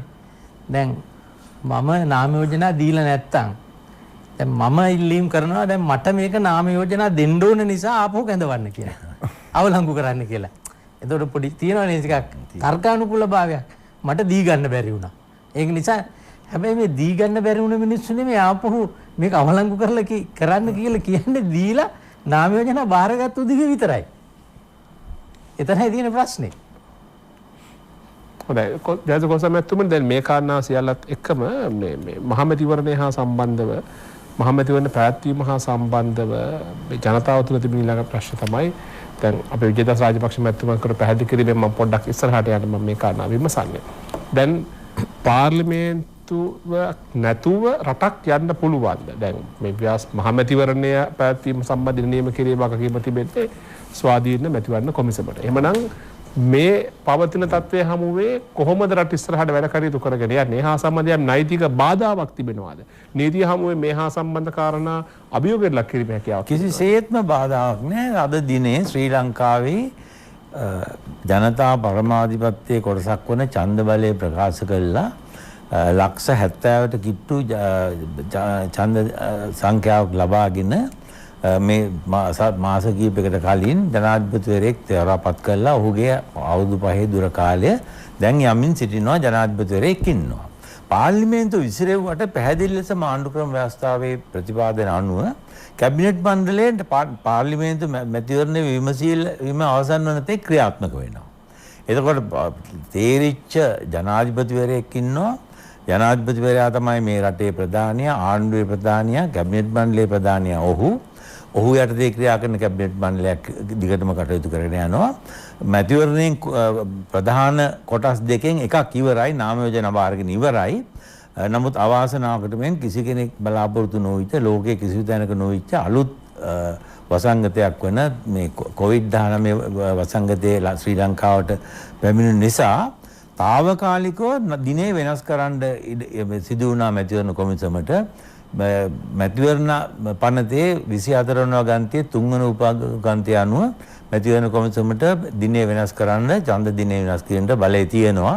ඒ අනුව මැතිවරණ කොමිසම විසින් වෙනස් කළ දිනය එය තවදුරටත් සමහර විට ඉදිරියේදීත් වෙනස් වෙන්න ඉඩ තියෙනවා. නමුත් ප්‍රශ්නයක නෙමෙයි. රටේ පැවැත්මක් තියෙනවා, ආණ්ඩුවක් තියෙනවා. ආණ්ඩුවට මුදල් ලබා ගන්න පුළුවන්. පැහැදිලි ලෙස ආණ්ඩුක්‍රම ව්‍යවස්ථාවේ තියෙනවා පාර්ලිමේන්තුව විසිරුවා ඇති අවස්ථාවක අයවැය ලේඛනයෙන් මුදල් නුදුන්නත් ආණ්ඩුක්‍රම ව්‍යවස්ථාවේ 150 වන ව්‍යවස්ථාවේ 3 වන අනු ව්‍යවස්ථාවේ තියෙනවා. පාර්ලිමේන්තු මැතිවරණය අවසන් වෙලා පාර්ලිමේන්තුවේ ඊළඟ අභිනව පාර්ලිමේන්තුව කැඳවලා මාස 3ක් යනතෙක් ජනාධිපතිවරයාට පුළුවන් කියලා ඒකාබද්ධ අරමුදලෙන් මුදල් අරගෙන රජයේ වියදම් වලට යොදවන්න පුළුවන් කියලා. ඊට අමතරව 1982 සම්මත කරපු ණය පනත ණය විශේෂ විධිවිධාන පනතේ එකම වගන්තියයි තියෙන ඒ වගන්තිය තියෙන්නේ කලින් අවුරුද්දේ අයවැය ලේඛනයේදී වෙන් කරන ලද මුදලෙන් 4 පංගුවක් නේද? 125ක් ජනාධිපතිවරයාට පුළුවන් කියලා. ඊට අමතරව මේ පාර්ලිමේන්තු විසිරුවා ඇති අවස්ථාවකදී ඒක පාවිච්චි කරන්න පුළුවන්. ඊට අමතරව තවත් ඔන්නම් තියෙනවා අවිනිශ්චිත ආපදා අරමුදල් මේ ඒ වගේ ඒවා ගන්න පුළුවන්. කිසිසේත්ම මෙතන තේරීපත් වෙච්ච ජනතා පරමාධිපත්‍යයෙන් තේරීපත් වෙච්ච ජනාධිපතිවරයෙක් ක්‍රියා කරගෙන යනවා. ශ්‍රී ලංකාව තුළ දැන් තියෙන එකම කාර්යක්ෂම රජය තමයි ගෝඨාභය රාජපක්ෂ මහතාගේ ප්‍රමුඛත්වයෙන් ඉන්න ඔහුගේ ජනාධිපතිත්වයෙන් තියෙන රජය තමයි ශ්‍රී ලංකාවේ තියෙන එකම රාජ්‍යය. එතකොට අර ඩොක්ට්‍රීන් ඔෆ් එෆිකසි කියන්නේ කාර්යක්ෂමතාවය පිළිබඳ න්‍යාය බැලුවත් අර කලින් 1950 ගණන් වලදී රොඩේසියාවේදී ඒකපාක්ෂිකව නීති විරෝධී ලෙස ඉයන් ස්මිත් නැමැති සුදු ජාතික නායකයෙක් ජනාධිපති වුණා. 118යි හිටියේ සුදු ජාතිකයෝ, 182ක් හිටිය කළු ජාතිකයෝ. බලහත්කාරයෙන් බ්‍රිතාන්‍යයෙන් මිදිලා ආණ්ඩුවක් තිබ්බා. ඒ තිබිලා එයා මේ කෙසේ හෝ අවුරුදු ගාණක් කටයුතු කරගෙන ගියා. මේ වගේ නෙමෙයි නීති විරෝධී ආණ්ඩුවක්. නමුත් ඒක වුණත් එංගලන්තේ රාජාධිකරණයෙන් අර මැක්සිමම් බමුටෝ එදිරිව ලාඩ්නබර්ග කියන එංගලන්තේ රාජාධිකරණයේ නඩුවේදී පැහැදිලිවම කියලා තියෙනවා Ian Smith government is the only effective government in Rhodesia. රොඩේසියාවේ තියෙන එකම කාර්යක්ෂම රජය Ian Smith මහතාගේ රජය හින්දා අපිට ඒක පිළිගන්න සිදු වෙනවා කියලා අන්තර්ජාතිකේ. ඒකක් මෙහි ඉන්නේ මම කිසිසේත්ම සංසන්දනය කරන්නේ නැහැ. මෙහි තියෙන්නේ මේ දැන් තියෙන්නේ විශාල ඡන්ද ප්‍රමාණයකින් වැඩි ඡන්ද ඩොක්ටර් දැන් අහපු ප්‍රශ්නේ රගිත ඇහුවේ මේ රට ගෙනියන්න පුළුවන් ද පාර්ලිමේන්තුව නැතුව? පැහැදිලිවම මම එච්චර ඒකට පම කෙටි මම හිතන්නේ අපි ආචාර්ය කොසල් ඉතාමත්ම වැදගත් ස්ථානයකට පිවිසුණා. ඔව් මම රවුමින් ඉන්නේ එතෙන්ට අපි ඒක පහදන්න ඕන තව දුරටත් ඔය ව්‍යවස්ථාව 150 අනු ව්‍යවස්ථාව 3 ඒක පහදන්න ඕන. ඒක බොහෝ දෙනෙක් ඒක හිතන් ඉන්නේ බොහෝ විකෘතිව සමහර විකෘතිව කියනවා සමහර අනගාටු අවශ්‍ය බලතල සියල්ලක් තියෙනවා. දේශපාලනඥයෝ කියනවා මාස 3කට විතරයි තියෙන්නේ පාර්ලිමේන්තුවේ සම්මත කරලා තියෙන හවලා දවස් විතරයි. එතනින් එහාට දැන් මේ මෙතන තියෙනවා රික්තයක්. ඒක පුරවන්න විදියක් නැහැ. නොයේකුත් අභූත හිටපු මුදල් ඇමතිත් ලියුම් එහෙම කෙනෙකුත් කියලා තියෙනවා. ඔසරුක් මැත්තම මේ කාරණා පැහැදිලි කරොත් අපිට අතවස් මම කියන්නේ 100 ඉංග්‍රීසි පනතට වැඩිය වැදගත් වන්නේ සිංහල පනත. මේක බොහොම ලස්සනට එහි පහදලා දෙනවා ඉංග්‍රීසියකට වැඩි. ඉංග්‍රීසිය කියනකොට තමයි ඔය මතු කරන්නේ එක එක ඒවා. හැබැයි පිළිගත් පනත සිංහල භාෂා පනත. දැන් ඒකේ සඳහන් කරනවා යම් කිසි බලන්න කල්පනා කරන්න. යම් කිසි වර්ෂයක විසර්ජන පනත් කෙටුම්පත නීතිය බවට පත්වීමට පෙර ජනාධිපතිවරයා විසින් පාර්ලිමේන්තුව විසිරුවා හරිනු ලැබූ අවස්ථාවක ඒ කොන්දේස හරිනේ විසර්ජන පනතක් නැහැ පාර්ලිමේන්තුව විසිරුවා හැරියා රජයේ සේවාවන් සඳහා මුදල් වෙන් කර නොමැත්තේ නම් අභිනව පාර්ලිමේන්තුව රැස්වීමට නියමිත දින සිට මාස 3ක් ඉක්ුත් වන තෙක් රජයේ සේවාවන් සඳහා යම් කිසි මුදලක් අවශ්‍ය වෙතයි ජනාධිපතිවරයා සලකයි නම් ඒ මුදල ඒකාබද්ධ අරමුදලින් නිකුත් කිරීමටත් වැය කිරීමටත් නියම කිරීමටත් ජනාධිපතිවරයාට බලය ඇත්තේ. ඉතාමත්ම සරල ලෙස මේකෙන් පැහැදිලිනවා පහදලා දෙනවා මේ වගන්ති අර්ථ නිරූපණය කරන්න ඕනේ තවදුරටත් ජනාධිපතිතුමාට බලය තියෙනවා අභිනව පාර්ලිමේන්තුවක් ඇවිල්ලා තවත් මාස 3ක් ඉක්මවනතුරු එතුමාට බලය තිබෙනවා. දැන් මේවට මේ එක එක ඒවා කියනවා මෙතන මේ අපි අප්‍රේල් 20 වෙනිදා පමණයි තියෙන්නේ අප්‍රේල් 30 වෙනකම් විතරයි මේ ඔන් account අර මොකක්වත් නැහැ මේකේ. ඕවා බලපන්නේ නැහැ. ඕවා නිකන් සරලව කියනවා. නැත්නම් ඔය බලන්න අභිනව පාර්ලිමේන්තු රැස්වීම නියමිත දින සිට මාස 3ක් ඉක්ුත් වනතුරු රාජ්‍ය සේවාවන් සඳහා යම් කිසි මුදලක් අවශ්‍ය වෙත ජනාධිපතිවරයා සලකයි නම් ඒ මුදල ඒකාබද්ධ අරමුදලින් නිකුත් කිරීමට. ඉතින් පාර්ලිමේන්තුව දිනයක් නියම කරයි අභිනව පාර්ලිමේන්තුවට එන්න එදා පටන් තා මාස 3ක් තියෙනවා මේ විදිහට කරන්න. හොඳයි අපි තවදුරටත් මේ කාරණා සාකච්ඡා කරන්න සූදානම්. හොරාවකුත් කෙවිල අවසන් අපි තවත් කාරණා කිහිපයක් තිබෙනවා. අර පාර්ලිමේන්තුවක් නැතුව යන්න පුළුවන් ඉස්සරහට මූල්‍යමය බලතල හා සම්බන්ධ අයවැයක් නැහැ. මෙහෙම කාරණාත් මතුවෙනවා. අපි මේක ගැන සංවාදයට වන්න සූදානම්. කෙටි විරාමයක් ලබා ගන්නවා. සංවාදයේ සමග බරදී සිටින්නේ.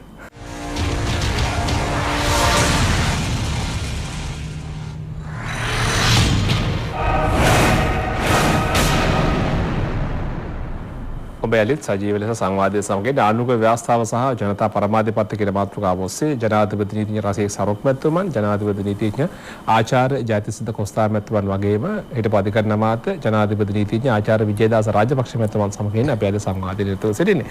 විජේදාස රාජපක්ෂ මැතිතුමනි දැන් පාර්ලිමේන්තුව හා සම්බන්ධව මේ ඊළඟ මතුවන කාරණාවක් අපි කලින් කිව්වේ දැන් මෙහෙම රට යන්න පුළුවන්ද පාර්ලිමේන්තුව නැතුව රට යන්න පුළුවන්ද කියන කාරණාව සම්බන්ධවත් යම් අදහසක් පළ වෙනවා.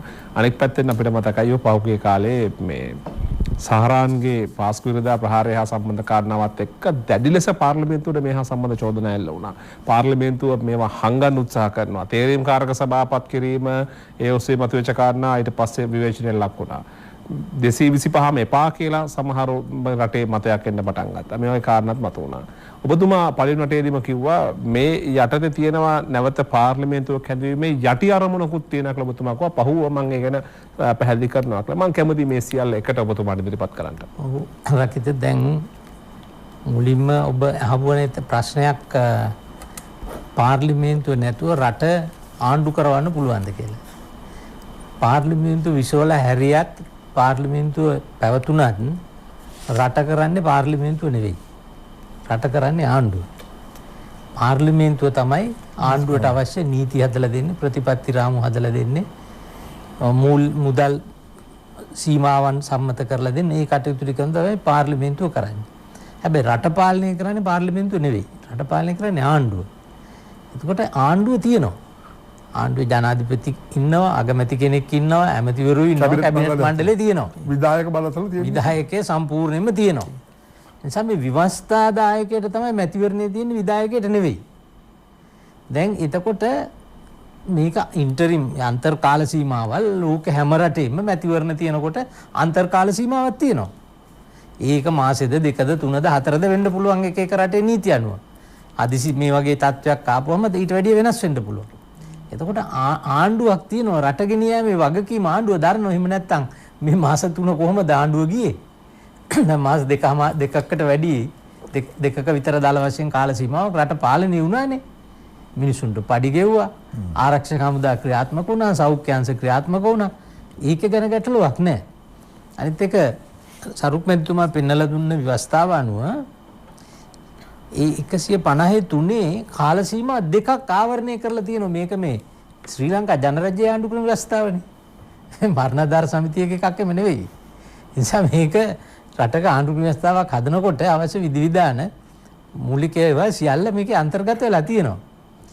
එතකොට මේ 150 වගන්තිය කියන විදිහට කාල සීමා දෙකක් ආවරණය වෙන්නේ ජනාධිපතිට බලය දෙන්නේ. එකක් තමයි පාර්ලිමේන්තු විසිරුවා හැරීමේ නියෝගය කළ දින සිට අභිනව පාර්ලිමේන්තුව රැස් වෙන දිනය. ඒකට මාස 2 3 4 සීමාවල් නැහැ. ඒ කාල සීමාව කුමක්ද? විසිරුවීමේ දිනය අභිනව පාර්ලිමේන්තුව රැස් වෙන දිනය. කියන්නේ පාර්ලිමේන්තු මැතිවරණ පාත්තල ඔක්කොම ඉවරනාට පස්සේ. එතකොට අභිනව පාර්ලිමේන්තුව රැස් වී දිනේ සිට ඉන් ඉදිරියට තව මාස 3ක්.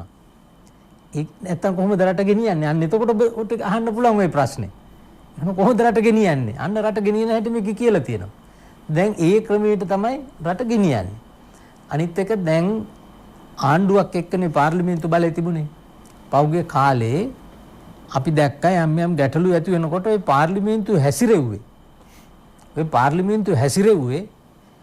ඔය මේ කියන එදා ආණ්ඩු කරපු නායකයෝ නෙවෙයි. දැන් පාර්ලිමේන්තුව අපිට මතකයි 2018 ඔක්තෝබර් මාසයේ යම් ප්‍රශ්නයක් ඇති වුණා. ඒක හරිද වැරදිද කියලා ඒක වෙනම අපි තර්ක කරමු. හැබැයි ওই පාර්ලිමේන්තුව හැසිරෙව්වේ සම්පූර්ණයෙන්ම මේ බටහිර රාජ්‍යවල තානාපතිලා පදිංචි ලෝක ඇතුළේ හිටියේ. අපි අපේ ශ්‍රී ලංකා ජනරජයේ ස්වාධිපත්‍ය ගැන අපි කතා කරන්නේ. හැබැයි මේ පාර්ලිමේන්තුව මෙහෙව්වේ තානාපතිලා මහ කොමසාරිස්ලා. දවස් ගණනාවක් ඔය පාර්ලිමේන්තුව ඇතුලේ. ඒ තරමටම පරාදීන නිවට පාලනයක් සහිත පාර්ලිමේන්තුවක් බවට ඒක පරිවර්තනය කළා. එතකොට ඒ පාර්ලිමේන්තුවද මේ නැවත කැඳවන්නේ කියන්නේ. එතකොට පාස්කු ප්‍රහාරය සිද්ධ වුණා. ඒක ත්‍රස්තවාදී ක්‍රියාවක්. ඒක මුස්ලිම් ජනතාව අනුමත කරන්නේ නැහැ. JVP ත්‍රස්තවාදයේ තියෙන කාලේ සිංහල ජනතාව අපි අනුමත කරේ නැහැ. ඒ ප්‍රභාකරන්ගේ ත්‍රස්තවාදයේ තියෙන කාලේ අති බහුතරයක් ද්‍රවිඩ ජනතාව ඒක අනුමත කරේ නැහැ. ඒක ත්‍රස්තවාදී. ඒකට තමයි රටට පාලකයක් ආණ්ඩුවක් ඕන. ඒව නවත්තන්න. ඒව නැවැත්තුවේ නැහැ. ඊට පස්සේ නැවැත්තුනේ නැති වුණාට පස්සේ නීතියක් ක්‍රියාත්මක වෙන්න එපයි. නීතිය ක්‍රියාත්මක කළේ නැහැ. ওই පාර්ලිමේන්තුවේ බලයත් එක්ක ආණ්ඩුව නීතිය ක්‍රියාත්මක කරේ නැහැ. දැන් ඒකට මූලික අයිතිවාසිකම් නඩුවක් ඉදිරිපත් කරලා තියෙනවා. ඒකෙදි තමයි මමත් දැනගත්තේ. මමත් පුදුම සාගත වුණා. දැන් ගමේ ගොඩේ මරණයක් මිනිහෙක් මරපුවාම පැය 24කින් බී වාර්තාව ඉදිරිපත් කරන්න ඕනේ. හැබැයි මේ 300කට ආසන්න පිරිසක් මැරිලා 8 වෙනි දවසේ තමයි බී වාර්තාව පොලිසිය ඉදිරිපත් කරන්නේ. ඒ අධිකරණයට කරුණු වාර්තා කරා. කරුණු වාර්තා කරන්න දින 8ක් ගියා. මේ 300ක් මරලා. ඒකේ පුදුම සාගත කාරණේ තමයි බී වාර්තාවෙත් කියනවා පාර්ලිමේන්තු මන්ත්‍රී විජේදාස රාජපක්ෂ පැමිණිල්ලක් කරලා තියෙනවා පොලිසියට. ඒකයි මේක දාන්නේ කියලා. නැත්තම් පොලිසිය දන්නේ නැහැ. අපි පොලිසියට දොස් කියන්නේ නැහැ. මොකද පොලිසිය පාලනය කරේ කවුද කියලා ඒක අපි දන්නවනේ. දේශපාලන අධිකාරියට යටතේනේ පොලිසියක් පාලනය වෙන්නේ. දැන් මේ පොලිසිය දවස් 8ක් ගියාට පස්සේ තමයි කියන්නේ මේ පාර්ලිමේන්තු මන්ත්‍රීවරයෙක් පැමිණිල්ලක් කරලා දෙනවා මෙන්න මේක මේ වාර්තාව අපි ඉදිරිපත් කරනවා. ඒ අනුව තමයි මේ මෙච්චර මිනිස්සු ගාන මැරුණා කියලා මුලින්ම අධිකරණ කරුණු වාර්තා කරන්නේ. දැන් ඊළඟට ඒක CID එකට ඒ පරීක්ෂණ කරන්න දෙන්න එපා. අපේ තියෙන ස්ථාවර නියෝග හදලා තියෙනවනේ මේ ආණ්ඩුක්‍රම ව්‍යවස්ථාව අනුව. ඒකේ තියෙනවා පාර්ලිමේන්තුවට ස්ථාවර නියෝග හදන්න පුළුවන් බලතල සීමාවල්. ඒ පිළිගත් ස්ථාවර නියෝගයක් තමයි ලෝකේ කොහෙත් ප්‍රජාතන්ත්‍රවාදී රටවල් වල අධිකරණයේ තිබෙන කටයුතු පිළිබඳව අපිට විවාද කරන්න බෑ. ප්‍රශ්න අහන්න බෑ. ඒ කියන්නේ යෝජනාවක්වත් ඉදිරිපත් කරන්න බෑ. ඒක සබ්ජුඩිසේ රීතිය කියලා කියනවා. ඒ කියන්නේ අධිකරණයේ විෂය වස්තුවක් වෙච්ච කාරණේ පිළිබඳව අපිට තර්ක කරන්න තහනම් පාර්ලිමේන්තුවේ. හැබැයි මේ අධිකරණයේ කටයුත්ත තියෙනවා පොලිසිය පරීක්ෂණ කරනවා. පාර්ලිමේන්තු තීරණකාරක සභාවක් දානවා ඒ පිළිබඳව විමර්ශනය කරන්න. පාර්ලිමේන්තු තීරණකාරක සභාවට හෝ മന്ത്രിලට තියෙන අයිතිය මොකක්ද අපරාධ නඩුවක විමර්ශන කටයුතු කරන්න? ඒ පාර්ලිමේන්තුවද මේක ඇඳවන්නේ කියන්නේ? ඒ කියන්නේ පොලිසිය රාජකාරිය බාරගත්ත එකද? පාර්ලිමේන්තුවද? ඒතර පාර්ලිමේන්තු තීරණකාරක සභාව පත් කරයි කියලා කියන්නේ පොලිසියට රාජකාරිය කරන්න දෙන්නේ නැහැ. මේකට මැදිහත් වෙනවා. ඒකට බාධාවක් වෙනවා. ඒ ඉතින් පාර්ලිමේන්තු වෙන මතනේ ජනමාධ්‍ය හරහා යන්නේ රටට. ඒතර කොහොමද පොලිසියක් තමන්ගේ රාජකාරිය මේ අපක්ෂපාතීව සිද්ධ කරන්නේ? එතකොට ඒකෙදි කරේ මොකක්ද?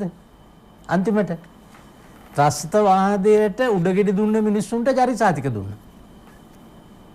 දීලා මේ මුළු රටේම ජනතාවට පාර්ලිමේන්තුව එපා කෙරුවා. එපා කරපු නිසා තමයි අර ඔබ කිව්වේ 225ම ගිනි තියන්න කියලා දාලා. මමත් ඔය ගොඩේ හිටියා. ඉතින් අපිටත් වෙලාවකට හිතෙනවා මොකටද මේ පාර්ලිමේන්තුව අපි ඉන්නේ කියලා.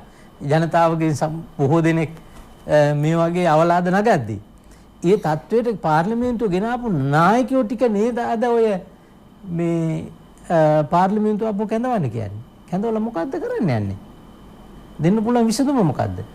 ඒ නිසා පාර්ලිමේන්තුව කැඳවීම හෝ ඔය කියන වෙනත් කිසිම විසඳුමක් නැහැ. මේකට විසඳුම දෙන්න පුළුවන් ආණ්ඩුවට විශේෂයෙන්ම සෞඛ්‍ය බලධාරීන්ගේ සහයෝගය සහ ආරක්ෂක හමුදාවල පොලිසියේ කාර්ය ඒ උදවිය වගකීම බාර අරගෙන අද ඔප්පු කරලා තියෙනවා සාර්ථකවම ලෝකේ මේ මර්ධනය කරපු රටවල් පහෙන් එකක් අතරේ අපි ඉන්නවා. රටවල් 200 මම දැක්ක 216කට මේ රෝගේ පැතිරලා තියෙනවා කියලා මාධ්‍ය තිබුණා. ඒතරේ පළවෙනි පහේ ඉන්නවා. ඉතින් ඔය චෝදනා ගේන අයට තියෙන රුදාව නැත්තම් අමාරුකම තියෙන්නේ වෙන මොකක්වත් නෙමෙයි මේක හරියට කරපු නිසා. මේක අනාගත්ත නම් විපක්ෂ උඟක් කැමති වෙනවා. මොකද විපක්ෂයට පුරුදු එහෙමයි. ඔබට මතක ඇතිනේ දිගන සිද්ධිය. මම ඇමති මණ්ඩලයේ ඉන්න කාලේ ඔය වගේ සිද්ධි දෙක තුනක් වෙන්න ගිහිල්ලා මම මැදිහත් වුණා. මේ කොහෙද බලංගොඩ පැත්තේ වෙන්න ගියා, කුලියාපිටිය පැත්තේ වෙන්න ගියා, මඩකලපුවේ පැත්තේ සිද්ධි වෙන්න ගියා. සමහර තැන් වලට මම පුජ්‍යලිකව ගිහිල්ලා ඒව නතර කරා. සංසිඳවලාව. කූරගල සිද්ධියක් වෙන්න ගියා සංසිඳුවා. හැබැයි දැන් දිගන සිද්ධිය පුතුමලාට මතක ඇතිනේ. සති දෙකකට කලින් මොලේ කලඳක් තියෙන පාලකයෙකුට තේරෙනවා මෙතන සිද්ධියක් වෙනවා. එතකොට මම ඇමති මණ්ඩලෙන් එළවලා. හැබැයි මම කියන්න ඕන අයට කිව්වා. මම නිරපපු ඇමතිනේ එතකොට. ඒක පාලනය කරගන්න බැරි වෙච්ච ආණ්ඩුව විශාල මේ ජන ගැටුම් මේ ඝට්ටනයකට ඒ පාර කපපු ඒ ආණ්ඩුවේ ඒ බලධාරීන් ওই පාර්ලිමේන්තුව ඇතුළට ගිහලා ආපහු මොකද්ද කරන්නේ? ඒ නිසා ඒගොල්ලන්ගේ තියෙන්නේ මට නම් පේන්නේ මේ දේශපාලනික වශයෙන් තිබෙන මේ අසහනකාරී ස්වභාවය తాවකාලිකව මර්ධනය කරගන්න බලනවා මේ යන වැඩපිළිවෙල කඩාකප්පල් කරලා. ඒ හැරෙන්න වෙන අරමුණක් වුන් තුල තිබෙනවයි කියලා නම් විශ්වාස කරන්න බෑ. අනිත් එක තමයි මේ නාම යෝජනා මැතිවරණයේ කල් දාන්න බලය තිබුණාට නාම යෝජනා කල් දාන්න හරි නාම යෝජනා අවලංගු කරන්න හරි ওই මැතිවරණ කොමිසමට බලයක් දීලා නැහැ කිසිම ව්‍යවස්ථාවකින්. ඒ නිසා ඒක කිසිම කෙනෙකුට ඒක ජනාධිපතිවරටවත් බලේ නැහැ. ඒක නිසා මම විශ්වාස කරන්නේ අධිකරණයට ගියත් මේ තියෙන නීතියෙන් පිට යන්න පුළුවන් කියලා. එතකොට බොහොම පැහැදිලිව අපේ ආණ්ඩුක්‍රම ව්‍යවස්ථා අර්බුදයක් නැහැ. අර්බුදයක් නැහැ. දේශපාලන විද්‍යාවේ ඒකට තියෙන එකම ප්‍රශ්නයක් මතුවලා තියෙනවා මාස 3 කාල සීමාවට. ඒකට උත්තරයක් තියෙනවා. ඒක ලෝකේ අනිකුත් රටවල් අනුගමනය කරලා තියෙනවා. අපිත් අනුගමනය කරනවා. බැරි වෙලාවත් ශ්‍රේෂ්ඨාධිකරණය කිව්වොත් නැහැ. අහවල් දවසේ තියන්න. සති 5ක් ඇතුළත තියන්න අද දිනේ ඉඳලා. එතකොට ශ්‍රේෂ්ඨාධිකරණය මම උපකල්පනයක් කියන්නේ. ඒතර සති 5ක් ඇතුළත මැතිවරණ කොමිසමට මේ විකල්පයක් නැහැ මැතිවරණ තියන්න ඕන. නැත්නම් අධිකරණයට අපහාස කිරීමේ චෝදනාව වෙනවනේ. එහෙම තියන්න ගිහිල්ලා බැරි වෙලාවත් මේ කොරෝනා වසංගතය ඒක නිසාම පැතිරලා ගිහිල්ලා රටේ මහ ව්‍යසනයක් ඇති වුණොත් අධිකරණය ලූස් කවුද ඒක රකිත වගකීම බාරගන්නේ? කවුද ඒකට වගකීම බාරගන්න ඉන්න මිනිහා? මොකද ජනාධිපතිතුමාට බාර ගන්නත් බෑනේ. ආණ්ඩුවට බාර ගන්නත් බෑ. ඒ ප්‍රශ්න තියෙනවා අපි ඉදිරියේ. හොඳයි මම කැමති රසික සරෝග් මැතිතුමනි දැන් මේ දේශපාලන ඉතිහාසය සහ ව්‍යවස්ථාව ගැන අපි ඉගෙන ගන්න හැමෝම දන්න මතකෙට ඊළඟ දෙයක් තමයි ලංකාවේ පැවතිච්ච එකම ජනමත විචාරණය. ඡන්දයක් එපා කියලා තිබ්බ ඡන්දෙනේ අපි ප්‍රසිද්ධ ලාම්පු කලගෙඩි සෙල්ල මේ විදිහේ කාරණා විවිධ අර්ථ දැක්වීම් අපේ සමාජයේ තියෙනවා. දැන් මෙන්න මේ කාරණාව ගැන දේශපාලන ඉතිහාසය ඇතුළේ කියවෙන මේ 78 පත් වෙච්ච පාර්ලිමේන්තුව 89 87 88 වෙනකන් ගෙනියන්න තිබ්බ ඡන්දෙ ගැන. දැන් එහෙම ඉතිහාසයකුත් මේ රටේ තියෙනවානේ. මම කැමතියි මේ සිද්ධිය ටිකක් දේශපාලන විද්‍යාත්මකව සහ ව්‍යවස්ථානුකූලව පැහැදිලි කිරීමක් කරනවා නම්. අත වශයෙන්ම මම හිතන්නේ 83 ඉඳලම මම හිතන්නේ 94 වෙනකම්ම අපිට තිබුණේ බොහොම නරක කාලයක්. එතකොට ඒ සමයේ මම හිතන්නේ මීට වඩා මම හිතන්නේ මේ කොරෝනා ලෙඩ යන මේ එතන තිබුණේ වෙන ලෙඩක්. මීට වඩා කට්ටිය මරුණා එතන. පාරට බහින්න බැරි. පාරට බහින්න රාට මේ අධිර නීතිය මේ දැන් මේ ආණ්ඩුවේ නෙවෙයි. වෙලාවේ දැන් මේ. ඉතින් එවැනි අවස්ථාවකදී මම කියන්න ඕන. හොඳයි මත කරපු එක 1989 මැතිවරණයක් පැවැත්වුවා. ජනාධිපති මැතිවරණයකුත් තිබුණා 88. එහෙම නේද? 88 දෙසැම්බර් 19 වෙනිදා මේ ජනාධිපති මැතිවරණය තිබුණා. 89 පෙබරවාරි මාසයේ අප්‍රේල් මාසයේ මේ පාර්ලිමේන්තු මැතිවරණය. මම හිතන්නේ 87 පළාත් පාලන මැතිවරණයකුත් 87 තිබුණා. එතකොට ඒ මැතිවරණ අවස්ථාව මම හිතන්නේ විශේෂයෙන්ම 88 සහ 89 තිබුණේ බෝම්බ මැද. මහා අත කපනවා චද දාන්න ගියොත් අපි අහලා තියෙන පළවෙනි 5 දෙනාට වෙඩි තියනවා බෙලි කපනවා ඒක කළා. එතකොට ඡන්ද ප්‍රමාණය මේ ඡන්ද බූත් එකේ පළවෙනි දෙන්නට වෙඩි තියලා මැරුවා. ගමිත ඒකත් මා දන්න තරමටත් මම දන්නවා යම් පොඩි බූත් එකකට පළවෙනි ගිහපු එක්කලා වෙඩි තියලා මැරුවා. එතකොට එවැනි අවස්ථාවකටත් මැතිවරණයක් පැවැත්තුවා. සමහර අය ඡන්ද 2000න් 3000න් පාර්ලිමේන්තුවට ආවා. සම්පූර්ණ ඡන්ද ප්‍රමාණය ඡන්ද පෙට්ටියට දාන්න බැරි වුණා. නමුත් ප්‍රජාතන්ත්‍රවාදී ක්‍රමයේ යටතේ වැඩි ඡන්ද ගත අය පාර්ලිමේන්තුවට පැමිණියා. ඉතින් එවැනි පාර්ලිමේන්තු මැතිවරණයක් යම් අවස්ථා තියෙන බව මම හිතන්නේ මෙතනදී වුණත් දැන් මැතිවරණ කොමිසමට බලය තිබෙනවා. දැන් මේ අපිට තියෙනවා දිස්ත්‍රික්ක මැතිවරණ දිස්ත්‍රික්ක 22ක් තියෙනවා. දිස්ත්‍රික්ක 22ක්. ඒ දිස්ත්‍රික්ක 22කින් දිස්ත්‍රික්ක 4ක හැර අනිත් දිස්ත්‍රික්කවල සාමාන්‍ය තත්ත්වයක් තියෙනවා. ඒ දිස්ත්‍රික්කවල තියන්න පුළුවන්. මැතිවරණ කොමිසම තීරණය කළොත් මම කියන්නේ ඒ හැම දිස්ත්‍රික්කම එක දවසක තියන්න අවශ්‍යතාවයක් නැහැ. ඒ අයට පුළුවන් එක කල් දාන්න. සමහර අපි කල් දානවා කියමු කළුතර කොළඹ පුත්තලම සහ ගම්පහ අපි කල් දානවා. අපි අනිත් දිස්ත්‍රික්කවල පවත්වනවා. හැබැයි ප්‍රතිඵල නිකුත් කරන්න බෑ ගණන් කරන්න බෑ. ඔක්කොම එක දවසක ගණන් කරන්න ඕනේ ඒක. ප්‍රතිඵල දෙන්න ඕනේ එක දවසක. එවැනි කරන්න අමතක තියෙනවා. මැතිවරණයක් තිබිය යුතුයි. ඒක බොහොම වැදගත්. ඒකයි මැතිවරණ දිනයක් ක්‍රම කරලා තියෙන්නේ. අර අපේ ආචාර්ය විජේදාස රාජපක්ෂ ජනාධිපති නීතිඥතුමා කියපු වගේ පාර්ලිමේන්තුවේ තියෙන පාර්ලිමේන්තු 50 නිකුත් කරන්න යම් අවස්ථාවල ඔවුන්ගේ යුතුකම් තියෙනවා පාර්ලිමේන්තුවේ උදාහරණයක් වශයෙන් මුදල් සම්බන්ධව ඔවුන් පාලනයක් තියෙන්නේ ඔවුන් යටතේ. නමුත් එය 147 වෙනි වගන්තියද කොහෙද? නමුත් 150 ව්‍යාතිරේකයක්. 150 ව්‍යාතිරේකයක්. සම්පූර්ණ බලතල දෙනවා එතෙන්දී මේ සමයේදී පාර්ලිමේන්තු විසිරපු සමයේදී අවශ්‍ය නම් වියදම් කරන්න ජනාධිපතිතුමාට සම්පූර්ණ බලතල දීලා තියෙනවා. නමුත් රසිසරු මැතිතුමනි දැන් මේ අපි දකිනවානේ මාධ්‍යවලදී මේ හා සම්බන්ධ කාරණා මතු කරන්නේ මේ නොදන්න අය නෙමෙයි මේ පාර්ලිමේන්තුවේ හිටපු අය පාර්ලිමේන්තුවේ තනතුරු දරපු අය අමාත්‍ය මණ්ඩල නියෝජන අය තමයි කියන්නේ රාජ්‍ය මූල්‍ය සම්බන්ධ පාර්ලිමේන්තුව ක්‍රියාත්මක වෙන්නේ නැහැ රාජ්‍ය මූල්‍ය හා සම්බන්ධ වගකීම තියෙන පාර්ලිමේන්තුව නතු මේ වියදම් කරන්න බෑ ණය ගන්න බෑ සීමා උල්ලංඝනය කරනවා මේ වගේ කාරණා මතු කරන්නේත් ඇත්තට මේ රටේ මේ සාමාන්‍ය ජනතාව නෙමෙයිනේ. අත් වශයෙන්ම මාස 3ක කාල පරිච්ඡේදයක් තමයි දීලා තිබුණේ. ඒක හරි. මාර්තු 2 සිට ජූනි 2 දක්වා. ඒක හරි පිළිගන්න. නමුත් යම් කරුණු මත අපි බලාපොරොත්තු මේ විශේෂ කරුණු මත තේරෙන්නේ. ඉතින් එය කරන්නට පුළුවන් කමක් නැහැ. ඒක නීතියෙන් ඉඩ තියෙනවා. එසේ කරන්නට. දැන් මෙතන වෙලා තියෙන්නේ කවුරුත් කියන්නේ මාස 3කින් තිබියේ නැත්නම් එහෙනම් ආපහු මුලින් ඉඳලා පටන් ගන්න ඕන කියලා. ඒක සම්පූර්ණ වැරදි. ඒ මොකද දැන් මැතිවරණ කොමිසමට බලය දීලා තියෙනවා දිනයක් නියම කරන්න. හැබැයි එතෙන්දි කියන්නේ මේ දිනය නියම කරන්න ඕන මාස 3ක් ඇතුළත කියලා. ඒ මොකද ඒ කල් දාන්නේ යම් හේතුන් මත. අද උද්ගත වී තිබෙන හේතුව මත. නැත්තම් කල්ලාට හිතුවක් නැහැ. ඉතින් ජනාධිපතිතුමා කියන්නේ මොකද්ද?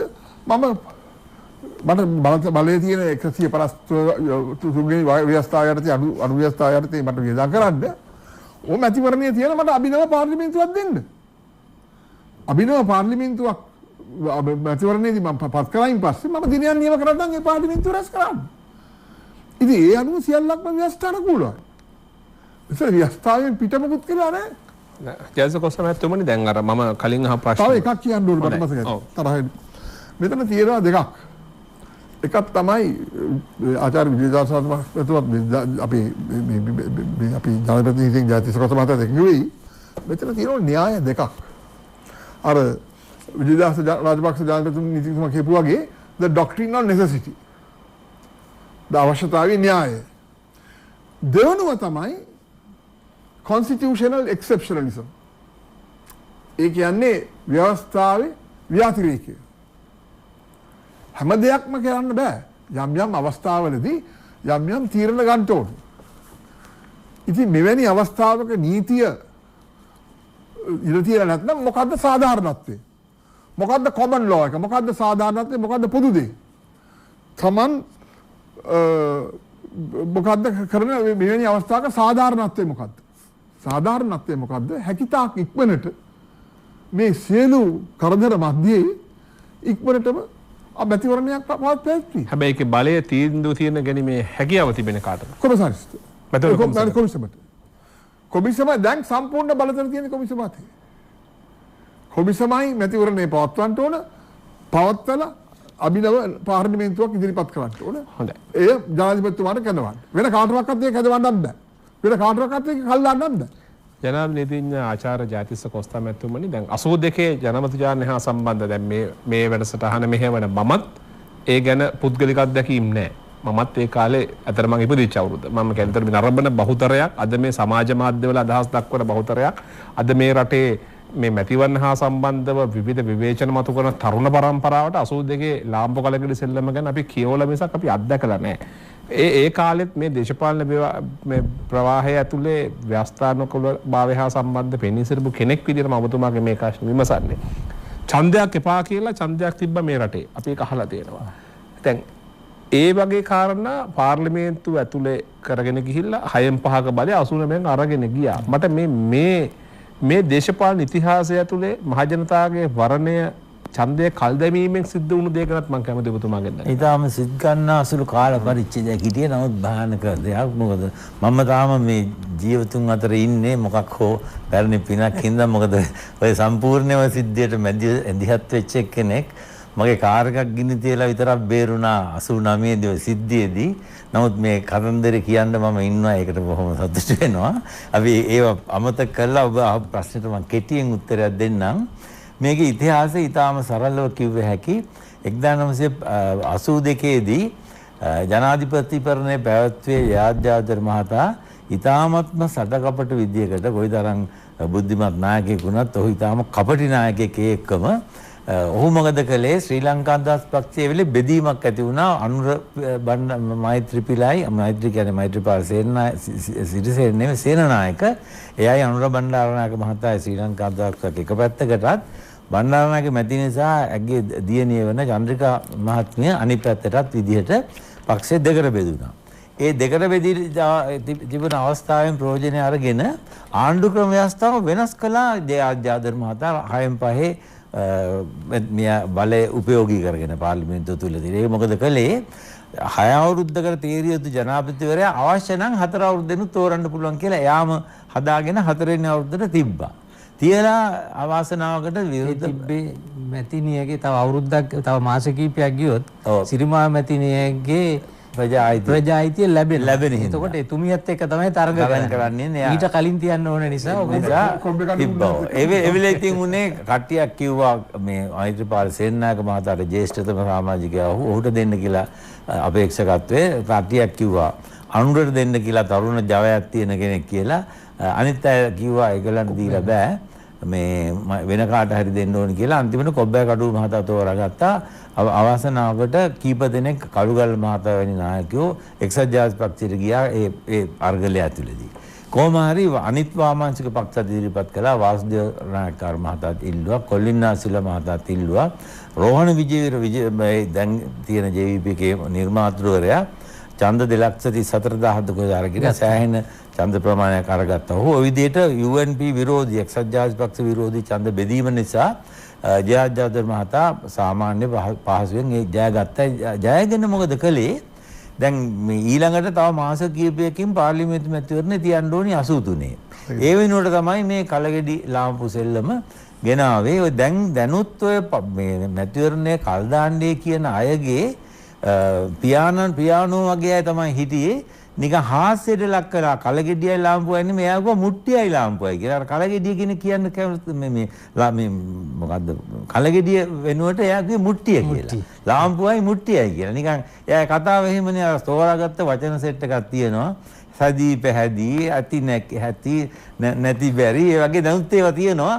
ඉතින් මම දන්නේ නැහැ කොහොම වෙනවද කියලා. ඒ විදිහට කොහොම හරි ඉතාමත්ම තිරිසන් විදියට ඉතාමත්ම පල්ලෙහා ලෝකෙක ඉතිහාසෙ කොහෙවත් නැති විදියට හොරචන්ද දැම්මා.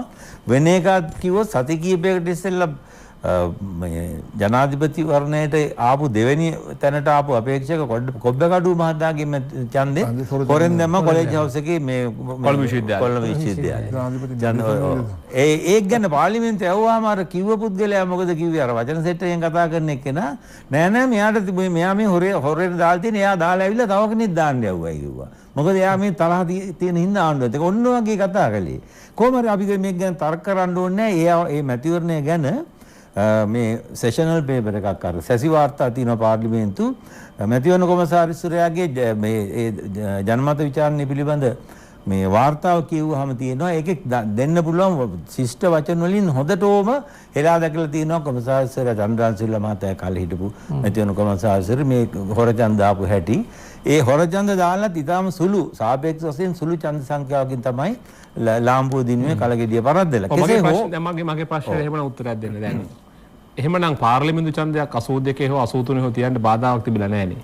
බාධාවක් තිබුණේම නැහැ. ඒගොල්ලන්ට ඕනක තිබුණේ නැහැ. විරුද්ධ පක්ෂයේ 8 දෙනා හිටියේ ශ්‍රී ලංකා අධ්‍යක්ෂ. ඒගොල්ලන්ගේ ආජී සමන්නායක මහතා UNPට ගියාපහු එතකොට 7 දෙනා ඉතුරුලා තිබුණේ.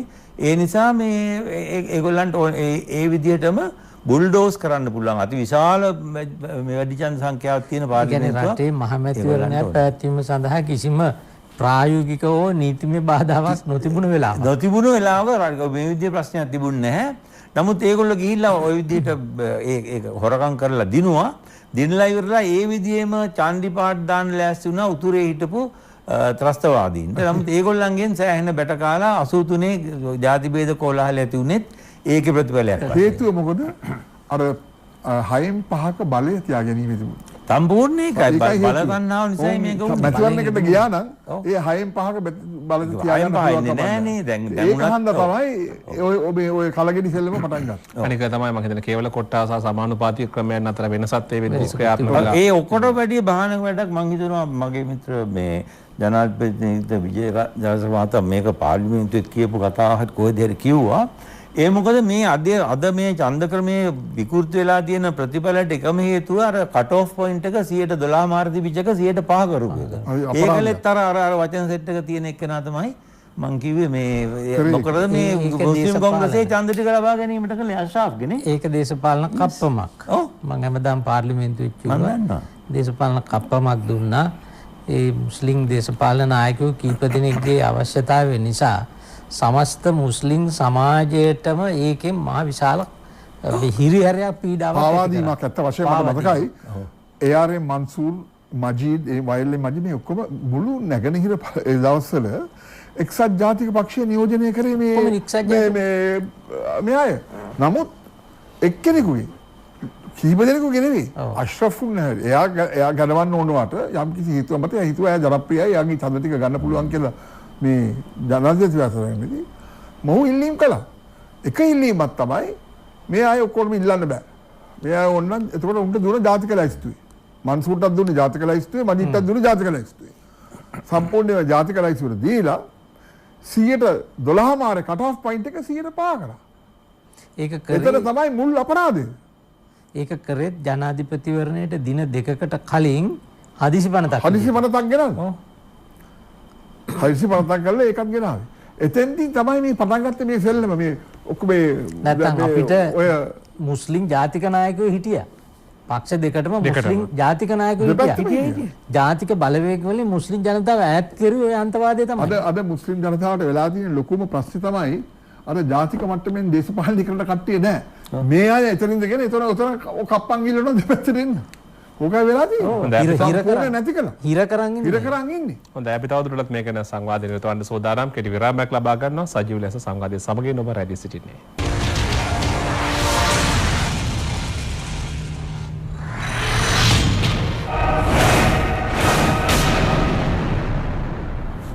බැලිත් සජීව ලෙස සංවාදයේ සමගින් විජේදාස රාජපක්ෂ මැතිතුමනි ජනාධිපතිතුමනි දැන් අපි දැක්කා මේ පාර්ලිමේන්තුවේ මුදල් හා සම්බන්ධ තිබෙන නෛතික ප්‍රතිපාදනයන් හා සම්බන්ධ අභියෝගයට නැත්නම් විවේචනයට නැත්නම් ඒ පිළිබඳ අදහස් දැක්වීමක් කරා හිටපු මුදල් අමාත්‍යවරයෙක් වෙන මංගල සමරීර මහත්මයා මේ පාර්ලිමේන්තුව සතු අනන්‍ය මුදල් බලතල හා සම්බන්ධව තමයි මේ කාරණා මතු කරන්නේ. මම මේ පිළිබඳ නීති විතාත්ය ඔබතුමාගෙන් පැහැදිලි කරගන්න කැමතියි.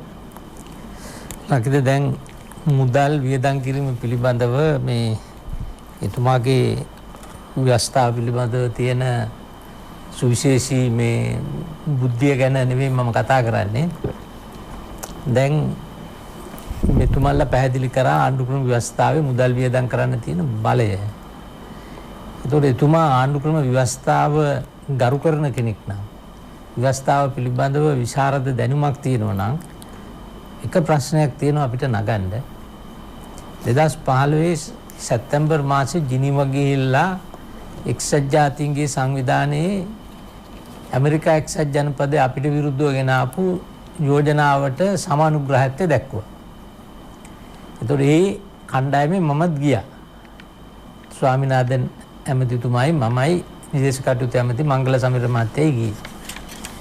ඒතකොට ඒදි තමයි මම දැනගත්තේ අගමැති විදේශ කටයුතු ඇමතිටයි වුමනාකම තියෙනවා ඇමරිකාවේ යෝජනාවට සමානුග්‍රහයක් දක්වන්න.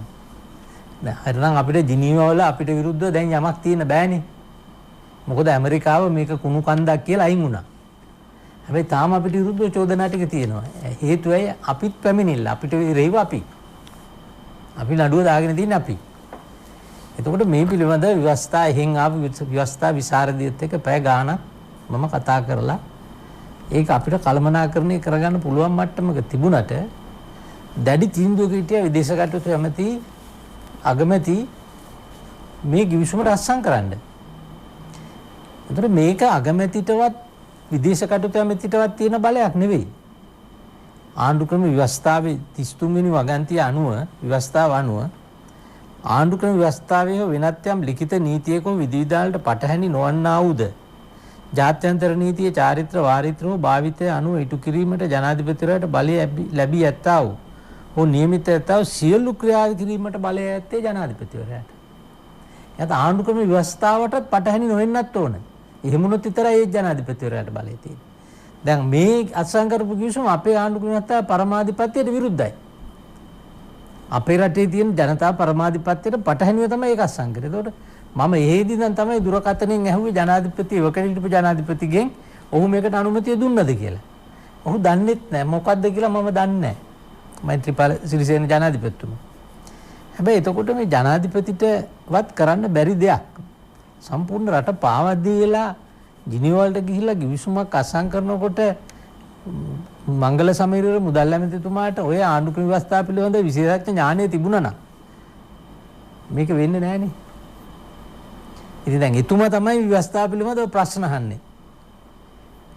වර්තමාන ජනාධිපතිතුමාගේ. ඒක නිසා ඒ මෙතුමකෝ වගේ විහිළු සපේන කට්ටිය මේ කාලේ ඉන්නවා. දේශපාලන බංකොලොත්භාවය නිසා කටමැත දොඩ නැයත් ඉන්නවා. හැබැයි ඉතින් ජනතාව ඒව තේරුම් බේරුම් කරගන්නට ඕන.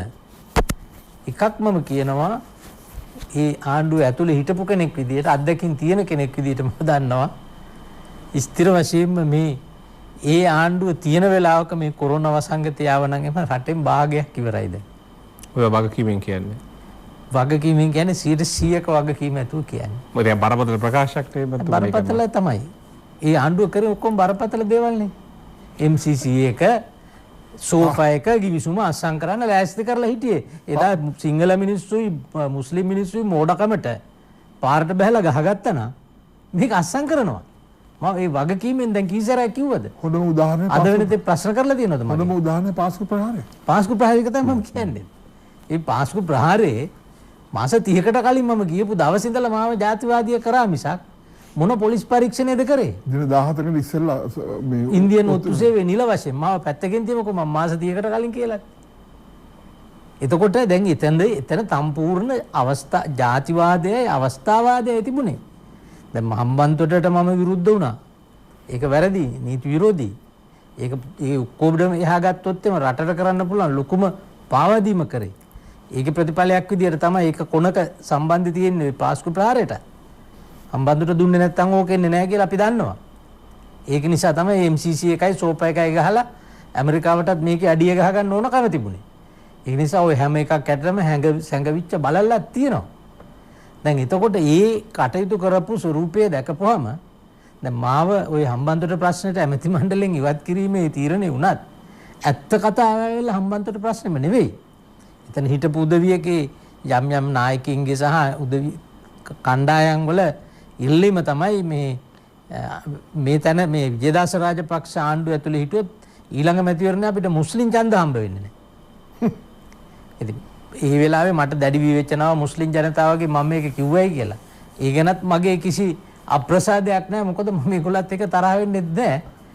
ඇත්තටම මම මාස 30කට මම තොරතුරු දන්න නිසා කිව්වට ඔබතුමාලා විශ්වාස කරෙත් නැහනේ. ඉතින් මේ රටේ මුස්ලිම් ජනතාව මේක විශ්වාස කරේ නැහැ. ඒක සත්‍ය හෙළුණා. හැබැයි ඉතින් මේක උනේ නැත්තම් මම අදටත් මම බොරුකාරයෙක් කියලා තමයි ජාතිවාදියෙක් කියලා තමයි හංගඩු ගන්නේ. ඒකට ප්‍රශ්නයක් නැහැ. හැබැයි මම මේක කිව්වේ ව්‍යසනේ වළක්ව ගන්න. දැන් ව්‍යසනයක් වෙනදී වෙන්න අනේක හොඳයි කියලා හිතනවා නම් මම ඒකට ඉඩ දීලා පැත්තකට එන්න එපයි. දැන් මේක මේ ව්‍යසනේ වළක්ව ගන්න ආණ්ඩුවට වගකීමක් තියෙනවා. අගමැතිට කියලා පොලිසිය භාර ඇමතිලට කියලා පොලිස්පතිලට කියලා මේක වළක්වන්නේ නැත්තම් මම වෙන කාටද කියන්නේ? ඒක නිසා තමයි මම ජනතාවට කිව්වේ පාර්ලිමේන්තුවට ගිහිල්ලා. ඉතින් ඒ අත්දැකීම් එක්ක තමයි මම කියන්නේ රටේ ජනතාවගේ වාසනාවට මේ රටේ ආණ්ඩුව අලුත් ජනාධිපති කෙනෙක් ආවා. ආණ්ඩුවක් ආවා නැත්තම් ඉතින් තිබුණ ආණ්ඩුව තිබුණා නම් දෙයියන්ගේ මේ පීඨ තමයි මේ රටේ ජනතාවට. එහෙනම් කොරෝනා වසංගතෙන් භාගයක් වෙලාකට ගිහින්. හොඳයි අපි මේ තාම වැදගත් තැනකට මේ සංවාදය අරගෙන ආවේ මේ පවතින ක්‍රියාකාරීත්වය සහ මේ දේශපාලන ගමන් මඟ පිළිබඳව කාරණා මම කැමතියි මට මිනිත්තු 10ක විතර කාලයක් ඉතුරුව තියෙන්නේ මම ජයත කොස්තා මැතිතුමනි දැන් විජේදාස රාජපක්ෂ මැතිතුමන්ගේ පැහැදිලි කිරීමෙන් එහාට එතුමා තාම පැහැදිලි වගකීමක් සහගත ප්‍රකාශයකුත් කරා මේ දේශපාලන වශයෙන් කොහොමද පහුගිය කාලේ කටයුතු කළේ සහ මේ හා සම්බන්ධ කාරණා කිහිපයක් දැන් අපි මූලික වශයෙන් ආණ්ඩුක්‍රම ව්‍යවස්ථාව සහ ජනතා පරමාධිපත්‍ය කියන මාතෘකාව ඔස්සේ මේ සියල්ල සංවාදයට භාජනය කරන්නේ. ජනතාවගේ පරමාධිපත්‍ය බලය, පාර්ලිමේන්තුව ක්‍රියාත්මක කරන බලය, ජනාධිපතිවරයා ක්‍රියාත්මක කරන බලය මේ සියල්ලත් එක්ක හෙට දවසේදී මේ රටේ ඉදිරි පැවැත්ම වෙනුවෙන් රචය ගන්න තීන්දුව තීරණවලට යම් පාර්ශව මැදිහත් වීමක් කරන්නට ඒ පාර්ශව මැදිහත් වෙලා මේවා අඩාල කරන්නට යම් හැකියාවක් මේ ඔස්සේ මතුවේවිද? කිසිසේත්ම නෑ. මොකද මේ රටේ ඉන්නේ කොයිතරම් තාඩන පීඩන කළත් දේශපාලනයෙන් මුහුකුරා ගිය ජනතාවක්. ඉස්සර වගේ බොරු සටන් පාට වලින් නොමග යවලා මේ අමාරුයි ඒගොල්ලන්ගේ හිත බිඳවන්න. ඒගොල්ලෝ තෝරාගන්න දන්නවා අර ගුණදාස අමරසේකර චූරින්ගේ භාෂාව කියන ගල් පිළිමයයි බොල් පිළිමය අතර වෙනස තෝරාගන්න දන්න මිනිස්සු බහුතරයක් ඉන්නේ ශ්‍රී ලංකාවේ. ඒ හින්දා දැන් පටු අන්තවාදී අදහස් හෝ එහෙම නැත්නම් වෙනත් දේශපාලනමය අතින් ධනපතින් බංග වේවා එහෙම නැත්නම් සූරා කන්නන් මේ බංග වේවා වගේ කියපු ඒ කාලේ ඉවරයි. ඒතකොට ආර්ථික වශයෙන්ුත් අමාරුයි ඒ විදිහට ධනය සාධාරණ විදිහට බෙදී යන ක්‍රමයක් සකස් වෙමින් තියෙන්නේ.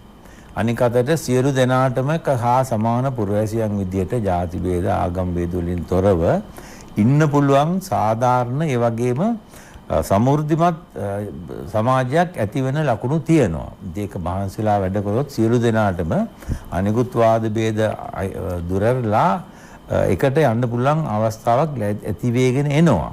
ඉතින් මේ වගේ මුළු ලෝකෙටම හුඟක් අපහසු වෙච්ච කොරෝනා වසංගතය වගේකුත් අස්පනා පිට පෙනිපෙනී පාලනය කරන්න පුළුවන් තත්වයේ දුරදක්නා නුවණක් සහ කැපවීමක් තියෙන ජනතාවක් ඉන්න මේ රටට මං හිතනවා අවශ්‍ය නායකත්වය අනාගතයේ ලැබෙයි කියලා. ඒ හින්දා බොරු ප්‍රචාර විහිළු සහගත ප්‍රකාශ සහ ජනමාධ්‍ය වලට මුවා වෙලා ජනතාව නොමග යවන්න මේ විශේෂයෙන් NGO මේ රාජ්‍යනෝන සංවිධානවල අනුග්‍රහය ලබන පුද්ගලයන්ගේ ප්‍රාර්ථය මේ වතාවේ සම්පූර්ණයෙන්ම අසාර්ථක වෙන බව මට ඉඳුරාම කියන්න පුළුවන්. අසිසරු මැතිතුමනි, දැන් මේ බැහැරලි කිරීමත් එක්ක මහමැතිවරණයක් හා සම්බන්ධ කවදා හෝ මේ රටේ දිනයක් නියම වෙන්න ඕනේ. මෙහෙම හැමදාම යන්නත් බෑ.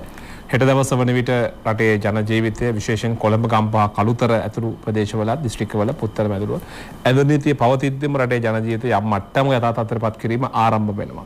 මේ සියල්ලත් එක්ක ඉදිරියේදී රටේ අනාගතයේ යහපත රටේ ජනතාව වෙනුවෙන් මේ මැතිවරණ කියන මේ දේශපාලන මෙවලම භාවිතා විය යුත්තේ කොයි විදිහටද? අසවශ්‍යම මගේ අදහස නම් මේ 20 වෙනිදා ලබන ජූනි මාස 20 වෙනිදා කොහොම හරි මේ මැතිවරණය පැවැත්විය යුතුයි. ඉන්පසුව එතකොට රටේ යම්කිසි යම් විශාලම දේ අපි මේ ආර්ථිකය අමතක කරලා තිබෙනවා. මේ ආර්ථිකය ආපසු අපි ක්‍රියා කරවන්න ඕනේ. දැන් සම්පූර්ණ එය අනහිටලා තියෙන්නේ. ආර්ථිකය ක්‍රියා කරන්න නම් ජන ජීවිතය ආපසු යථා තත්ත්වයට එන්නට ඕනේ. ඒ කල්යයි එකපාරට කරන්න පුළුවන් කමක් නැහැ. විශේෂයෙන්ම අපේ අපනයන විදේශ අපේ කෘෂිකර්මය කර්මාන්ත අපි කෙමෙන් පටන් අරගෙන ආයිමත් සාමාන්‍ය තත්ත්වයකට ගේන්න ඕනේ. ඉතින් මං හිතන්නේ මේක අද හිටම පුළුවන් වෙයි කියලා. ඒක මං හිතන්නේ ක්‍රමක්‍රමයෙන් යන්න ඕනේ. අනිත් එක විශාල වශයෙන්ම අර තියෙන විරැකියාව විශේෂයෙන්ම ඔය දෛනික රැකියා කරන අයගේ දැන් නීතිඥ වෘත්තිය වුවත් දෛනික රැකියාවක් අත වශයෙන් දැන් මම දන්නවා දැන් බොහෝ දෙනෙකුට ඉතින් මේ ආර්ථික මුදල් පරිහරණය සහ ආර්ථිකය සහ වෙළඳ භාණ්ඩ හුවමාරු කිරීම වැනි දේවල් යථා තත්ත්වයට එනකන් අපිට මේ ප්‍රශ්නය තියෙන්න ඉතින් අපි මං හිතන්නේ අපි යම් අපි ස්තුතිවන්ත වෙන්න ඕන. මං හිතන්නේ ජනාධිපතිතුමාගේ නායකත්වයට යටතේ විශේෂයෙන්ම අපේ ත්‍රිවිධ හමුදාව වෛද්‍ය සේවකයන් හැම මට්ටමෙම විශාල මානසික දරලා තිබෙනවා. ඒ වගේම තවත් සේවක පිරිස සේවාවන් සපයන අය දැන් අද මම එනකොට මම කල්පනා කළා රෑත් ඔය පාරේ පවිත්‍ර කරන අය සියලු දෙනාම වැඩ කරනවා. ඒක විශාල සේවයක්.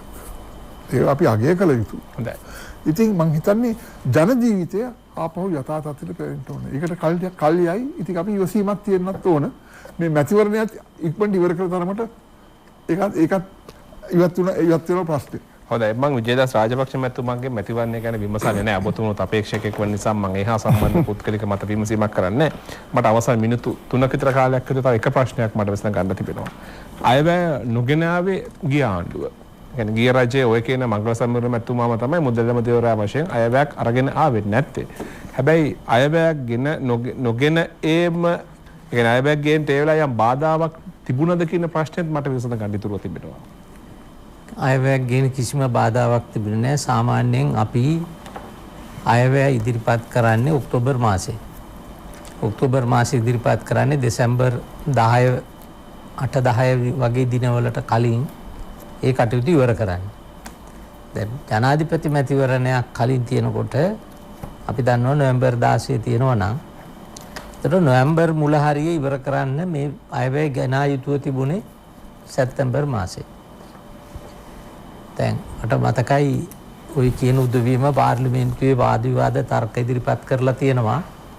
මේ අන්තිම මොහොතේ අවුරුද්දේ ගත වුණාට පස්සේ මේ අයවැය ගේන එක සාර්ථක ක්‍රමයක් නෙවෙයි. අඩු ගානේ මේක 6 මාසයකටවත් කලින් ගෙනල්ලා සම්මත කරන්න ඕන කියලා. ලොකුන්කක් රටවල් එහෙම කල්ැතුව තමයි සම්මත කරගන්නේ. එතකොට මේ ආණ්ඩුවට අයවැය ලේඛනයක් ඉදිරිපත් කිරීමේ කිසිම බාධාවක් තිබුණේ නැහැ. අයවැය ලේඛනය සම්මත කරගැනීමේ බාධාවක් තිබුණෙත් නැහැ. මොකද බහුතරයේ ආණ්ඩුවට තිබුණා. එතකොට ඒ ගිය ආණ්ඩුව අයවැය සම්මත නොකර ගැනීමේ වරද ඒක වර්තමාන ආණ්ඩුවේ වරදක් විදියට දකින්න දෙන්න බෑ. ඒක වැරදි.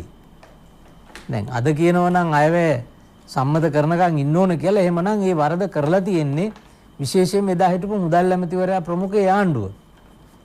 ඉතින් එතන කිසිම මේ නීත්‍යානුකූල පදනමක් හෝ සාධාරණ පදනමක් ඇත්තේ නැහැ. හොඳයි මම ඒ කාරණාවත් සමග අද අපි බොහෝ කාරණා සාකච්ඡා කළා. අපි විශේෂයෙන් ජනතා පරමාධිපත්‍ය ආණ්ඩුක ව්‍යවස්ථාව මෙරට උත්තරීතර හිටිය ඒ හා සම්බන්ධ කාරණා තමයි අපි විශේෂ ආරමුණු කරගත්තේ. ඒ ඔස්සේ මතුවුණු බොහෝ කාරණා මහමැතිවරණය පැවැත්වීම, එහා සම්බන්ධ කල් දැමීම, නැවත පැවැත්වෙනවා නම් එහා සම්බන්ධ ප්‍රතිපාදන, මූල්‍යමය බලතල මේ සියල්ල පිළිබඳව අපි අද කාලය වෙන් කරගත්තා. අප බොහොම ගෞරවයෙන් ස්තුතිවන්ත වෙනවා අද අපේ ආරාධනය පිළිගෙන මේ හෝරා දෙකක් කාලයක් වෙනුවෙන් මෙහි සැපැමිණීම වෙනුවෙන් මගේ දකුණු පස කෙළවරෙන් අපේ ආරාධනය පිළිගෙන ජනාධිපති නීතිඥ රසික් සරුක් මැතිතුමන් අද අපේ වැඩසටහන සම්බන්ධ වුණා. නීති වෘත්තිය තුළ දශක 5ක් ඉක්මවපු ජ්‍යෙෂ්ඨතම නීතිඥතුමෙක් ජනාධිපති නීතිඥ බොහොම ස්තුතියි ඔබතුමන්ට. අයබෝන් බොහොම ස්තුතිවන්ත ඔබතුමන්ගේ සම්ප්‍රාප්තිය අද අපේ වැඩසටහනට. ඒ වගේම ජනාධිපති නීතිඥ ආචාර්ය ජයතිස්ත කොස්තා මැතිතුමන් අපේ ආරාධනය පිළිගෙන පැමිණ එතුමුණුත් වසර 50ක් මේ අවුරුද්දට සම්පූර්ණ කරපු ජ්‍යෙෂ්ඨ නීතිඥතුමෙක් ජනාධිපති නීතිඥතුමෙක් ආචාර්ය උපාධියක් හිමි මැතිතුමෙක් බොහොම ස්තුතියි ඔබතුමන්ට අපේ ආරාධනය පිළිගෙන පැමිණීම වෙනුවෙන්. ඒ වගේම මෙවැනි කාරණා වෙනුවෙන් නිරන්තරව අපේ විශේෂඥ මතය විමසන හිටපු අධිකරණ අමාත්‍යතුමන් ජනාධිපති නීතිඥ ආචාර්ය විජේදාස රාජපක්ෂ මැතිතුමන් අපේ ආරාධනය පිළිගෙන අද අපේ වැඩසටහනට සම්බන්ධ වුණා.